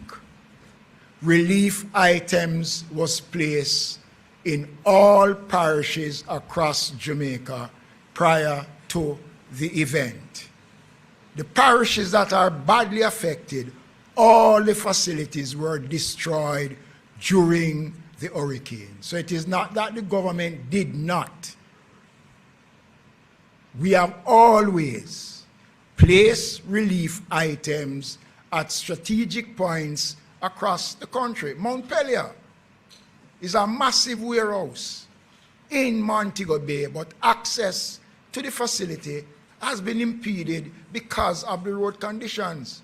And I want to make it abundantly clear that this administration is not incompetent, and we were responsible, we were proactive in preparing the country. Nobody can plan for a Category 1 or a Category 5 hurricane. Nobody can. And I am saying without fear of contradiction that the government was prepared. We provide the necessary notice to the people. We say to the country that this thing is coming, take the necessary precautions. We could not control God's hand. All right. Thank you. You wanted to add something, Minister Vaz? No, I just wanted to add, just for clarity, that the first field hospital was delivered to the West yesterday and should be up and running, if not tomorrow. Plus, we have several more that are coming. For water filtration plants, all of those are underway. We have, the world is helping us. Every country across the world and organizations, because they love Jamaica. So we have the support. What we need to do is just channel it and make sure that we maximize the efficiency of the implementation. All right. Our next question. Minister Charles wants to add something quickly to this, Yes. the questions that came before. Just to indicate that the matter of disaster preparedness is something that has to be very strategic. What the Ministry of Labour and Social Security did is one of the examples where we actually, before the hurricane, worked with the JDF to move several of our items out of the warehouse up to Upper Camp to keep them safe. It's one of the reasons why, despite pre-positioning thousands of packages across the country, particularly in St. Elizabeth, Westmoreland, and others, we couldn't do all, because you have to contemplate the fact that as a Cat 5, it will actually affect your warehouse and your shelters, as it did for some of the things pre-positioned in Westmoreland, where it was so bad that we lost some of the items. So the reality is we have a very strategic approach, which includes working with our humanitarian assistance partners. We have 6 mobile storage units across the country now from the World Food Programme, another 8 on their way, which will make 14. The Food for the Poor also have massive containers that they are strategically positioning in close proximity to the areas that are greatly affected. The Ministry of Labour and Social Security and government are working also to expand our storage and to expand our production of packages, and we have pushed those out in delivery with our partners. We have right now, Minister, a compilation of perhaps more than 40,000 packages.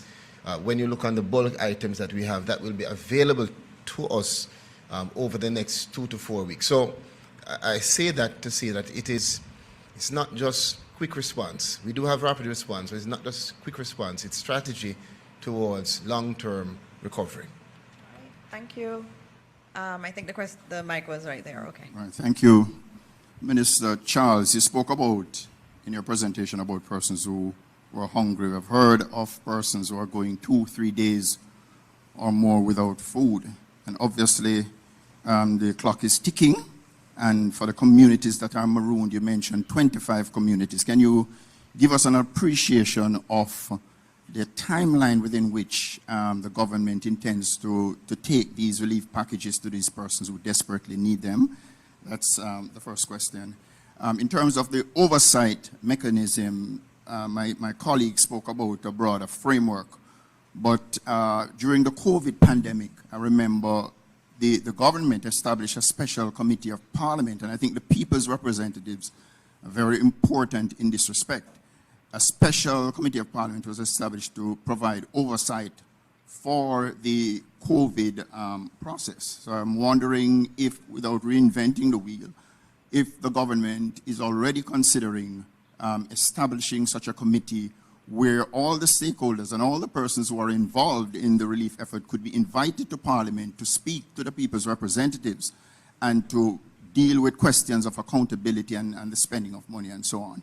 And the final question would go to the Minister with responsibility for works.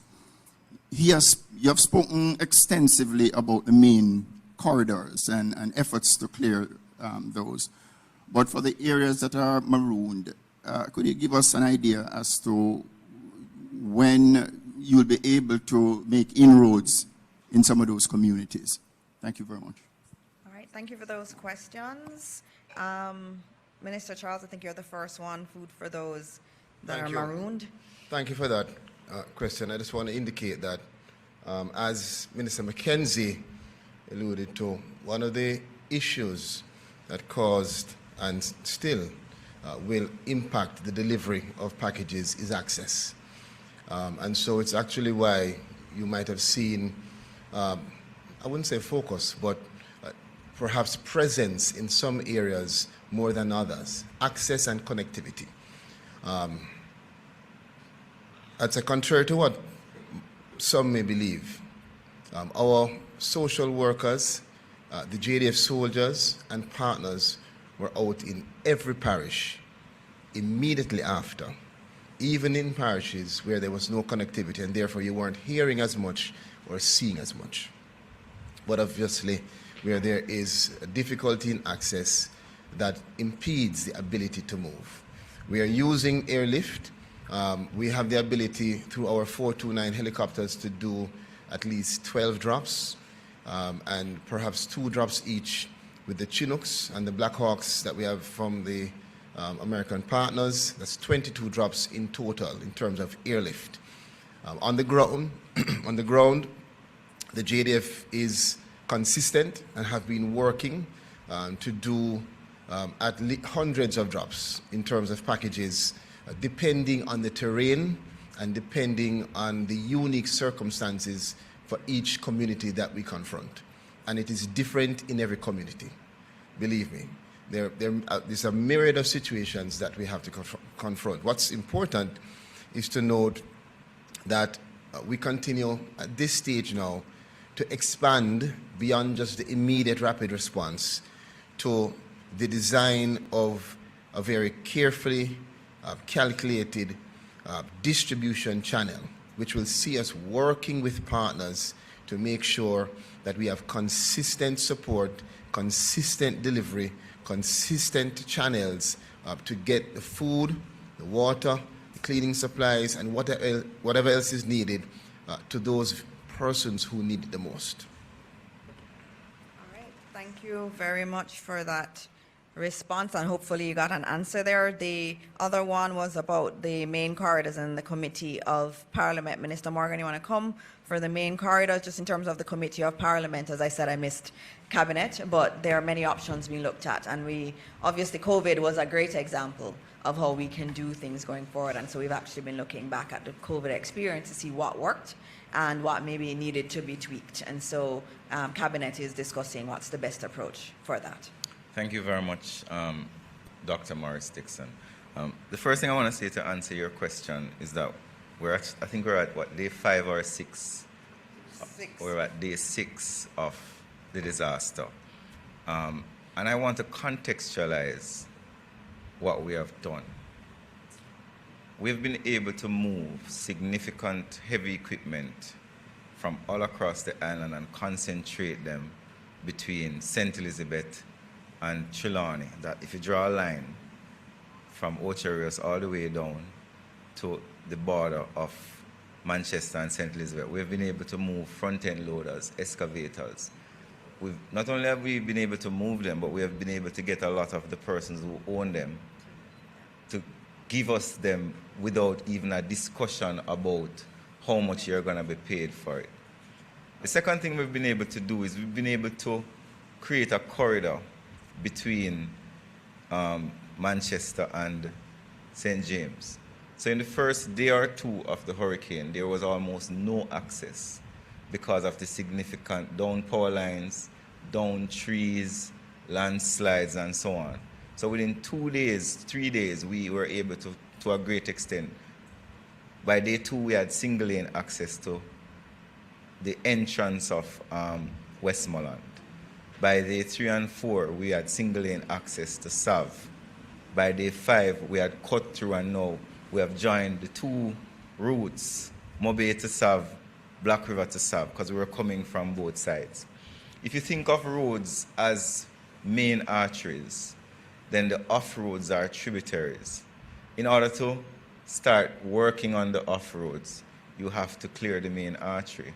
So as we cleared the main arteries, we started going up into the hills with smaller equipment, because in many cases, a lot of these roads are 8-foot roads.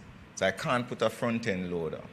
The other issue that we have faced in our recovery is the absence of skilled labor in many cases. So if somebody lost his house, he has no shelter, his family is at risk. Many of those persons are going to be very unwilling to leave their family, to go on the road with a power saw, to spend 8-9 hours cutting. So one of the challenges we've had is finding people in the various locations, because most of the work is chainsaw work. So while we may have a big heavy-duty equipment, we need a lot of men with cutlasses, and we need a lot of men with chainsaws. And we've had to be importing men. So for example, because of the crisis in Trelawney in terms of access, the forestry department has found 8 sawmen that will be going into Trelawney tomorrow in 4 vehicles going to different parts to try and cut their way through some of the maroon communities. The other issue you have to think about with maroon communities is the issue of safety. So I'll give you an example. We were removing major debris that was blocking gas trucks from going to Sav yesterday. And we came upon a hillside. I don't remember the exact name of the area, but it is before you reach Ferris. And it's between White House and Ferris. And we saw a big stump which was in the road, huge. And we had the excavator start moving it. And the hill started to come down. And we had to basically leave it. So we were trying to create 2 lanes because we only had about 8 feet or 6 feet across. A tanker trailer could not pass that. And we wanted to create a bigger avenue because it was becoming a bottleneck and creating a traffic jam. And we had to leave it because the engineers now have to come and tell us how unstable this hillside is. Because if that hillside goes, there are houses on top of it where people are living in.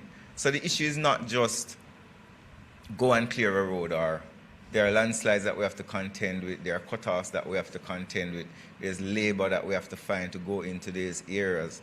The size of equipment is also important. But it's the work that we have to do, and our commitment to the people is that we are going to get it done. We've done a lot of work over the last 6 days in terms of getting access and allowing the recovery teams to go in. But there's still more to be done, and I'll be the first to admit to you that we have not been perfect, but we have been trying our very best with the resources we have. And as more resources come to availability, as more persons in the private sector give us the availability of their equipment, we're going to put those into the system so we can clear more roads. Thank you, Dana. Thank you. Oh. Good afternoon. Sashana Small from the Gleaner. Minister, there are reports that no official was present to receive the Venezuelan delegation that brought aid to Jamaica in the aftermath of Hurricane Melissa. Are these claims true? And if so, why was this particular delegation exempted from this standard process? All right, thank you for that question. And, you know, we thank the people of Venezuela for the supplies that were sent to Jamaica. It was a significant amount of supplies that we received, and we thank them very deeply. And, you know, it does show us that everywhere, every single part of this world, there are people who are thinking of Jamaica and willing to send us supplies. And so we're very thankful to them for that. In terms of the protocols around receiving foreign delegations, I have to ask the Minister of Foreign Affairs. As you would have noted, she has been to almost all of them. Sometimes Minister Vaz has been to some. I've filled in as we are notified. Remember that usually with flights coming in, there is a note through the diplomatic community that we do get, and then that does trigger a set of actions. There may have been some communication lapses there, and I will ask the Minister of Foreign Affairs to talk through what had happened there. But the reality is that we have been very, very thankful for those supplies, and there seems to have been a breakdown in a part of the process. But of course, we are very grateful for all our partners and grateful to Venezuela for what they had sent to us. Yes. Good afternoon, Minister Morris Dixon. Giovanni Dennis here from CVM TV. 3 quick questions. One regarding security. We've heard reports of persons going into some of these affected areas to offer help being robbed. Heard about an instance in Holland Bamboo at the weekend where over 300,000 worth of supplies were robbed from persons offering help. What, if anything, is being done to strengthen law enforcement in these areas so that that doesn't happen again or become widespread? 2, traffic management. I've heard a voice note from you asking persons not to come in. I've seen several persons on social media urging persons not to come down because of how crowded it gets, and a lot of the areas are single lane. But what, from a traffic management JCF perspective, now is being done to better manage the traffic coming in to some of these affected areas? Because clearly moral suasion won't necessarily do that, because people want to see their families. Or, as I say, unfortunately, sightsee, because I mentioned I saw persons taking pictures. So what is being done about that? And finally, and perhaps most importantly, the marooned communities that we're hearing of now, and we heard about Brighton yesterday, where at least 6 bodies were taken, including a mother and a child. Each of them have a member of parliament and also a councillor. Are each councillors or members of parliament doing enough and updating through the official channels the authority to say, okay, we haven't heard from this community that's marooned, could you do something or check this out? Because it seems to me that people may not be doing what they ought to do, representatives may not be doing what they ought to do, if after 5 days, as we heard yesterday with Brighton in St. Elizabeth, was marooned for 6 days and bodies were there being decayed. What did the representatives do to notify the first responders or the government where that is concerned? All right, thank you. Those are 3 very good questions. The first one was in relation to security, and I saw the situation in Holland Bamboo yesterday. There were police. I saw many members of the police force that were there trying to assist with traffic management, but there was just way too many people on the road. And I know you want to see your families, I know, but it really hampered things. As I said yesterday, I was trying to help a Red Cross truck that was trying to get to Westmoreland and also to Black River to get through, and it was almost impossible to get them through. It was so difficult. And this is the Red Cross with supplies, and they had medics also with them, and they couldn't get through because of the traffic. So traffic management is important. We're actually looking in cabinet, and before we left, and as I said, I don't have all of the ending of cabinet, there were discussions around whether or not movement should be restricted at particular times, because we also want to be able to get in, for example, fuel trucks into the communities. And you can't do that with the kind of traffic congestion you have in certain parts. And so that's something that's being looked at if we don't get a better handle on the movement of people. We know that there are many Jamaicans who have just packed up their cars and said, I'm going to go down and I'm going to give people things. And that is beautiful. It says that, it shows the Jamaican spirit. Let's go help them. Sometimes it's not that helpful when so many decide to do it. And that's why it's also good that we heard from Minister Grange about her portal, because people want to help. And so we're now giving you a targeted way to help, and the authorities can pull down lists of persons who are available for particular activities. But the security question is a big one. And the police force is out, the JDF is out, so you're seeing larger contingencies around. And so it is something that I know the JCF and the JDF have been coordinating on, making sure that there is security. And I saw many cars just stop. You see some people on the side and you just want to help. And I saw them stop maybe to give one person, and then immediately the entire community came out and swarmed the car. I saw that yesterday.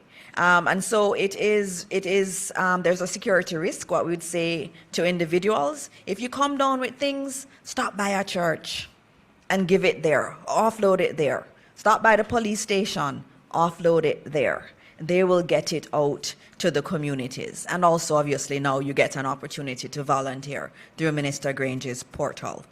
Marooned communities, you had asked about whether or not the members of parliament are giving information, and you beat me. I was going to add that into it, that Minister Charles and the work the JDF is doing is dependent on the councillors and the MPs getting the information to Minister Charles.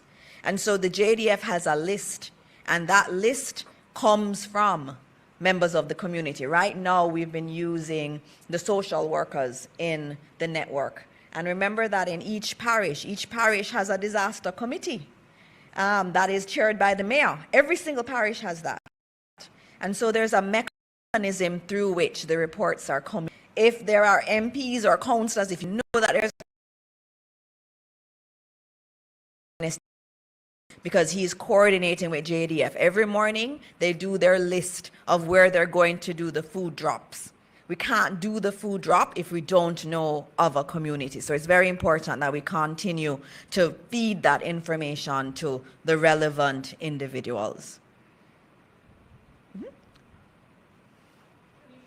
Television Jamaica. I have two questions. Sure. Two questions. Going back to the earlier in regard, and again, having been on the ground, I've seen a lot of attention being placed on Black River, and I know that in terms of the access roads, some of the roads are still not clear. Yeah. But I think what we're not getting is the timeline, because some people are in these communities, they have no electricity, no form of communication, and some people have to get the information to them. So in terms of, you mentioned a list, the timeline, is there a timeline for which the worst hit areas will be receiving aid? Because people would love to know. Oh, that's the first one, yes. My second question, I got something earlier. I'm just going to read it verbatim. Mm-hmm. I was told that in some instances, they have to reduce the amount of packages that they can bring on with the JDF, because some of the ministers want to go down themselves to take photos for Instagram or other forms of social media. Can you confirm whether this is true or it's just propaganda? I just received that as the press conference was going on. Thank you. Okay, I'm going to start with that one, and that does not sound accurate at all, because I know that the JDF planes have been taking things and dropping them, and I know I haven't been on a helicopter. Most of us are driving. I know there were some surveillance activities that took place that the Prime Minister would have done, and that was publicly said, and I would have said where he was going each of those days. I know on the weekend he did take some things on the plane with him, on a helicopter with him, but the JDF drops are a different thing. The JDF drops, it is all JDF. And JDF goes in the morning, they liaise with Ministry of Labor and Social Security, they decide which areas they go. If they go today, they may not go tomorrow. They may go 2 days after. And so we are getting aid out to the marooned communities, and the ministers are not using the aid drop planes. That's not the case. In terms of timelines, I know that's a key question. I saw a lot of people operating, and there are a lot of entities operating to get food. The real concern, I think, in any area that's accessible, we're getting the aid in now. But It's the marooned ones, which is why we need to make sure we have every marooned community on Minister Charles's list. So JDF is doing deliveries to them. Minister. Thank you, Minister. At a time like this, we have to remain focused as a country. There are going to be many persons who will use the opportunity to divert our attention to things that are not truly relevant. But I can tell you, as one of the ministers working directly with JDF, I can tell you that every effort, every single sweat and effort is being made to get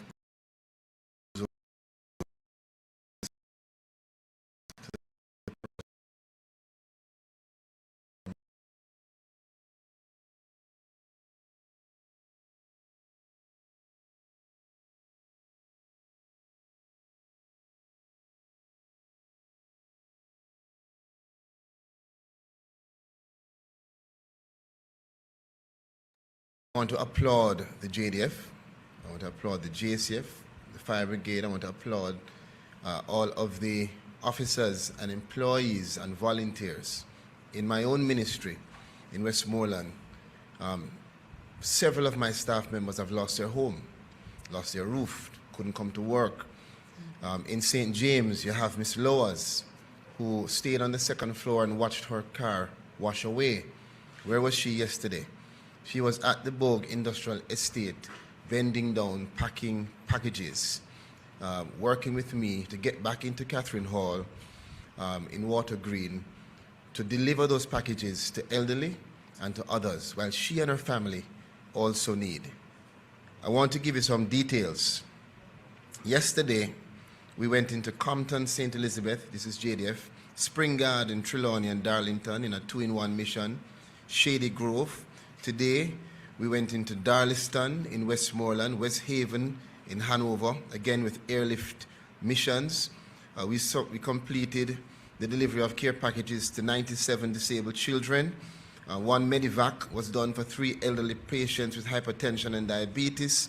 And we also completed more care package drop-offs in other communities, Maroontown, Adelphi, Jacksontown, Limetree.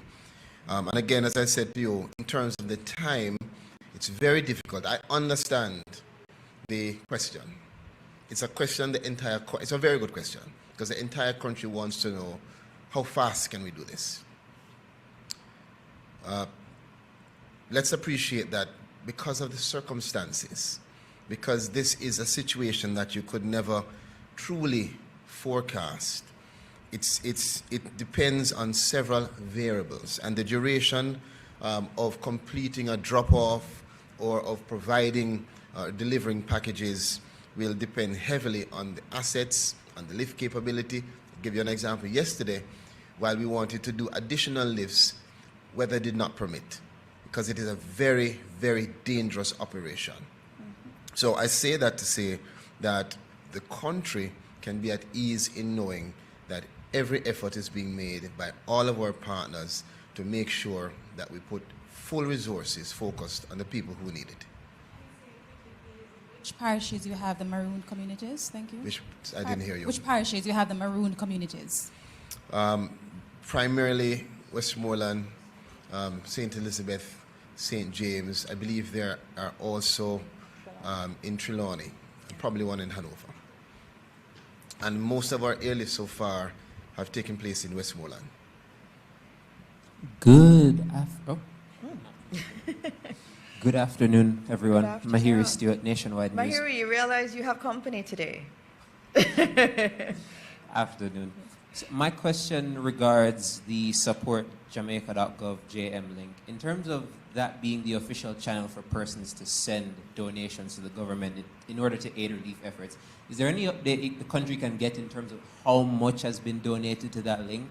And yes, on top of that, in terms of transparency, to prevent us from having to ask the question in the future, is it possible for that total to be placed on the website so that persons donating can be aware of how much is already there? Sure, and that is going to be done. I got some questions online from regular Jamaicans. And so I'm supposed to be giving updates here, and we're trying to put it online. I'm just trying to find the last number that I got, and it was 10:33 last night.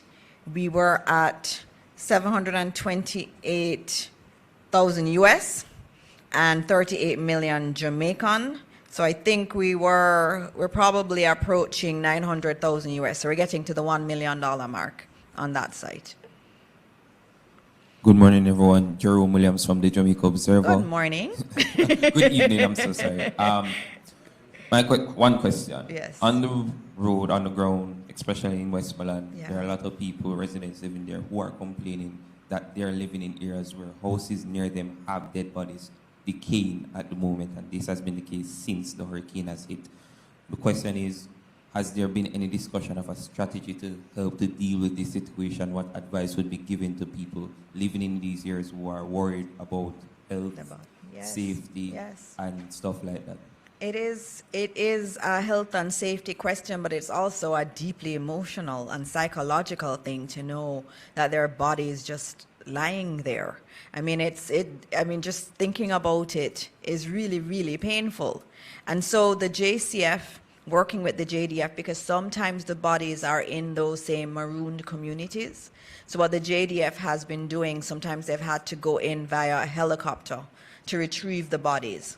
So as soon as we get the indication that there are bodies, the JCF and the JDF will coordinate. Obviously, the JCF will do some quick analysis to find out, was this really as a part of the hurricane, or was this some other nefarious activity that took place? And so they are working, the JDF uses the body bags they have, and they've been going out, and it's been a very painful process. But once we are aware of it, it is passed on to the JCF and the JDF. And if it's a marooned area, if it's not a marooned area, the JCF can easily just go in and retrieve the bodies. But in marooned areas, that's where the issue is. We have to find somewhere to land. First, we need to know about it, and then we need to find somewhere to land the helicopter so that we can retrieve the bodies. And a lot of the ones you would have heard that we have announced, those painful numbers, were actually retrieved by the JDF using helicopters. All right, are there any other questions? Yeah. My questions weren't answered. I'm going to repeat them. I add two new ones. There has been an obvious and concerning difference in the immediacy of response to Westmoreland as compared to St. Elizabeth. I'm asking why, and with the absolute respect, saying that everybody is the same isn't a response to that concern. Secondly, the response that warehouses were pre-positioned before the hurricane doesn't answer my question as to the slowness of the response once the hurricane had passed in getting in aid, in putting in warehouses or whatever it takes, as well as in providing shelter and or evacuation. So those questions have been answered. And then two new ones. One, I'm not hearing an acknowledgement of the fact that there is a crisis in terms of fuel in Western Jamaica, and whether there is some kind of special initiative to deal with that situation. Like all of my colleagues, I've been in the field. I was in Sav yesterday, in Westmoreland yesterday, saw Senator. The gas stations are mobbed with individuals with containers as well as with long lines of cars. You can't get no gas until you basically reach back to Kingston. I'm not hearing a specific initiative to address that problem. And finally, I am not hearing any indication of what sounds like a bipartisan effort to deal with this issue. The government, just from looking on, seems to have almost entirely shut out the opposition, notwithstanding your comment about an informal conversation over the phone with the spokesman on education minister. We are not hearing or seeing what appears to be a bipartisan effort to deal with this crisis. All right, thank you for the questions. I'm going to start with that last one on the bipartisan effort. This has to be an all of Jamaica effort, and I think the Prime Minister has not acknowledged that. On the Saturday before the hurricane came, the Prime Minister invited the Leader of the Opposition to Jamaica House to be briefed. He was briefed by Ministry of Labor, was briefed by Evan Thompson. They got several individuals from government briefing on the preparations for the hurricane. A lot of questions were asked. Some suggestions were made in the meeting, and the government took those on board. And I think that's an important signal of intent to have the opposition be a part of the activities. I know that the leader of the opposition is in contact with the Prime Minister on a daily basis. I know that that is happening. And so this notion that we're not going to be bipartisan is not correct. We're the government. We have to do what we need to do, and we have to govern. But we also need to say this is a Jamaica effort.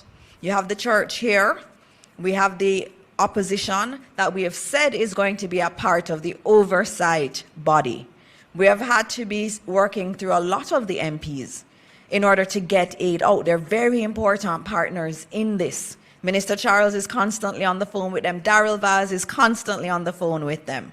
So there is a channel that is open to the opposition, and the opposition is feeding into it. And so we are going to, in our rebuilding, we're going to have everybody on board. The private sector, the opposition is going to be important. And on a sectoral basis, we're going to also have to work with the opposition. And I think that is going to be very clear for everyone to see. And it's not just me, it is the entire government. You spoke about the slowness of the response, the perceived slowness. And you know, the reality is that this was a Cat 5. And I'll tell you from my experience being at ODPEM and doing the briefings every single day. Every day, the path shifted. We were expecting it to enter maybe closer to Kingston, then it shifted to maybe Clarendon, then it shifted to maybe closer to Mandeville, and then as it kept going west, we had those who were praying, oh my goodness, it looks like it's going to miss Jamaica. And then, you know, as it got closer on the morning, and remember the rain started from before, we saw where it was going to probably be parity. And we said, everybody who's in that path, you need to move out of that path. It wasn't until in the morning of the storm that we really had a clearer picture of what this hurricane was doing. This hurricane was not a normal hurricane. In terms of its movement, in terms of it just stalking Jamaica for days, it was not normal. And so it entered where we were not necessarily expecting. And if you go back and look at the reports, you will see that the path shifted quite a bit in the last day in terms of where it would enter Jamaica, and where were people even saying maybe it's not going to hit Jamaica. And so the warehouses that were there in that path, and even if you go to the day before, even if you look at some of the models, they said Jamaica, it would weaken before it made landfall in Jamaica. That was being reported by the scientists. But it did not weaken. It got stronger right before it came to Jamaica. So that Category 5 devastation, 185 miles an hour wind, that is really, really hard for anyone to plan for. And so the government has had to do what it can do in order to provide the support as quickly as possible. Given our terrain, we're not a flat country, we have mountains, we have rivers. And remember, this hurricane didn't just come with wind. It came with record rainfall, so we had flooding. And so the first thing we have to do in terms of getting to the communities is to open the roads. And that's what Minister Morgan's focus was on. And then after that, it was working with all of our aid agencies and partners to get them into Jamaica, to help them to support us, because they have the international expertise and goods to help us. And so we've done it as quickly as we can. Now, the marooned communities are really the big concern.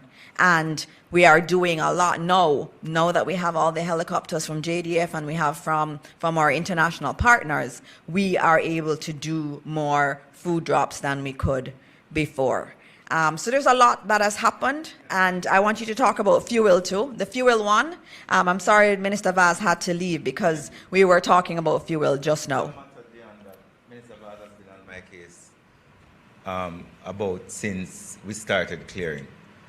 The first priority of access is to create access so that we can reach vulnerable persons, meaning emergency services, whether it be ambulances, whether it be first responders, and so on. So our first priority was not to get heavy-duty tankers into Black River or getting it into Savannah Lamar. So the first priority was single-lane access so that vehicles, SUVs, so on, and people walk foot can go through. That was a very difficult task, especially going through Bamboo Avenue. I don't know if you remember, we had the JDF in there, we had the NWA in there, we had people with cutlasses, we had people intertwined. Bamboo is not something that I can just put a backhoe in and push away, because it's very difficult. So we got through Bamboo Avenue, then we went to places like Middle Quarters, where all the light poles were underground, all the trees were underground. So we had to cut through that. We had people at Black River Hospital. JDF had to start coming in. Let me give you an example. All the doctors at Black River Hospital lost their housing because they lived in a community beside the hospital. So the first responders that you had situated in the space who would serve not just Black River but also Westmoreland, because the other hospital would be in Sav, so you have hospital in Black River, hospital in Sav, and people in between go to each. So our first priority was to provide access to rescue those people. After we did that first single-lane rescue, and the NWA was able to create a path to Savannah Lamar incrementally. So the first major town we went to, which is maybe why people perceive that there is bias, is Black River, because Black River is on its way. So we're coming from Montego Bay, we're coming from Manchester. We reach Black River first. We see the damage there. That's the first thing that comes out into the public, right? So everybody says Black River is destroyed. Nobody has yet been able to go to Westmoreland because all the roads are blocked. And even flying over, you would not see the full damage because there's no communication. I did not know the extent of Westmoreland's damage until we were able to get people in and get JDF to fly over Westmoreland. We still haven't reached the tanker issue yet. It is only over the last 2 days that we've been able to confidently tell the gasoline haulage contractors that it is now safe for you to drive to Savannah Lamar. Because they said they're not driving under any JPS light pole. So we had to work with JPS to remove those light poles. They're not going to drive against anything that could puncture their tanks. So I went yesterday with heavy equipment behind me, not because the NWA is not doing a good job, but because I needed to be confident to convince the ministry that, listen, we can take the tankers now. The other point is, Dion, some of the gas stations are destroyed. The gas station on the coast in Black River does not exist anymore.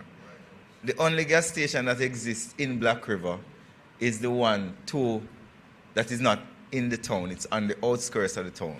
Right? The other gas station is not in a good condition. The gas station in Westmoreland is also destroyed. So the issue you're having is not just the availability of bringing in gas into the community, but also where are you going to safely store that gas? And that's a medium-term problem, because you can't just send a tanker in there and park it on the side of the road and say, come and buy some gas. When we were driving through yesterday, we had full tanks of gas. And it was not until we reached Boot in St. Anne that we found a gas station that was open late. Yes, there were other gas stations that we heard were open in the day, but because of the nature of what has happened, because of the lack of electricity that is typical for the entire section of the island, a lot of gas stations are closed early. So those are things that we're going to have to work with. But what I can confidently say now is that for the gas stations that are able to take fuel, the retailers, the haulage contractors are now willing to traverse that area. They weren't confident to travel through Black River, go to Sav before yesterday, because there were still impediments on the road. I hope that explains the issue, why gas was so short, or has been short. Thank you. And I'll note that Minister Vaz has a proposal in terms of making things much easier there. And also that was one of the reasons where we were thinking about whether or not we needed to maybe restrict some movement maybe in the night, late in the night, so that the fuel trucks can actually go through late in the night and actually get to refuel where the gas stations are okay. All right, so I know it's been a long day. We're at 5:47 p.m. Thank you. And so, as we end, we're very much thinking about all of those who have passed and all those who are suffering. And I know yesterday in the morning, before I went into Manchester and St. Elizabeth, I went to church, and one of those hymns was sung, and one of those that makes you very emotional. It is well with my soul. And as it was being sung yesterday at church, I kept thinking of all of those who've lost their lives and those whose families are mourning. When we go to a Jamaican funeral, we sing that. And when you get to that crescendo of that hymn, you feel it all over your body. And so it is important. There are a lot of people hurting, a lot of people who have lost what they feel like is everything. And we know as Jamaicans that we can get through it, but we only get through it with the help of God. And so we're so honored today to have Bishop, the Honorable, or is it Bishop Bengucci? Both of you. Oh, both of you. Bishop Blair and Bishop Bengucci are both going to come and pray for this country as we close out this press conference.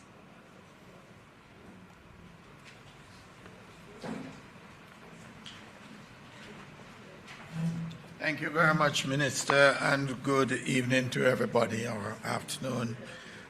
Before Bishop Bengucci prays, we'd like to make a statement for a couple minutes or so. Like all other sectors of the nation, the religious community has seen the need to answer the call to action.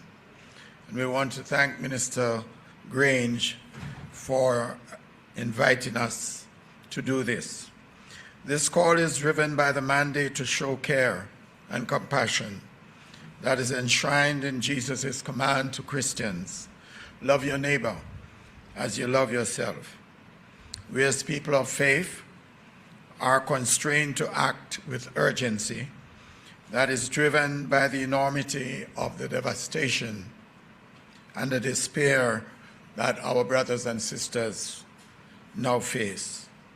We therefore encourage the nation with the news that the faith-based community is being mobilized to show with the conviction that our approach must be seen clinically, collaboratively, coordinated, and compassionate. First, clinical. We must bring targeted, relevant, and efficient service to the hurricane victims. In this way, our organizational and procedural arrangements must lead to efficient and timely delivery of the supplies and the services that will meet the existing needs. Secondly, collaborative.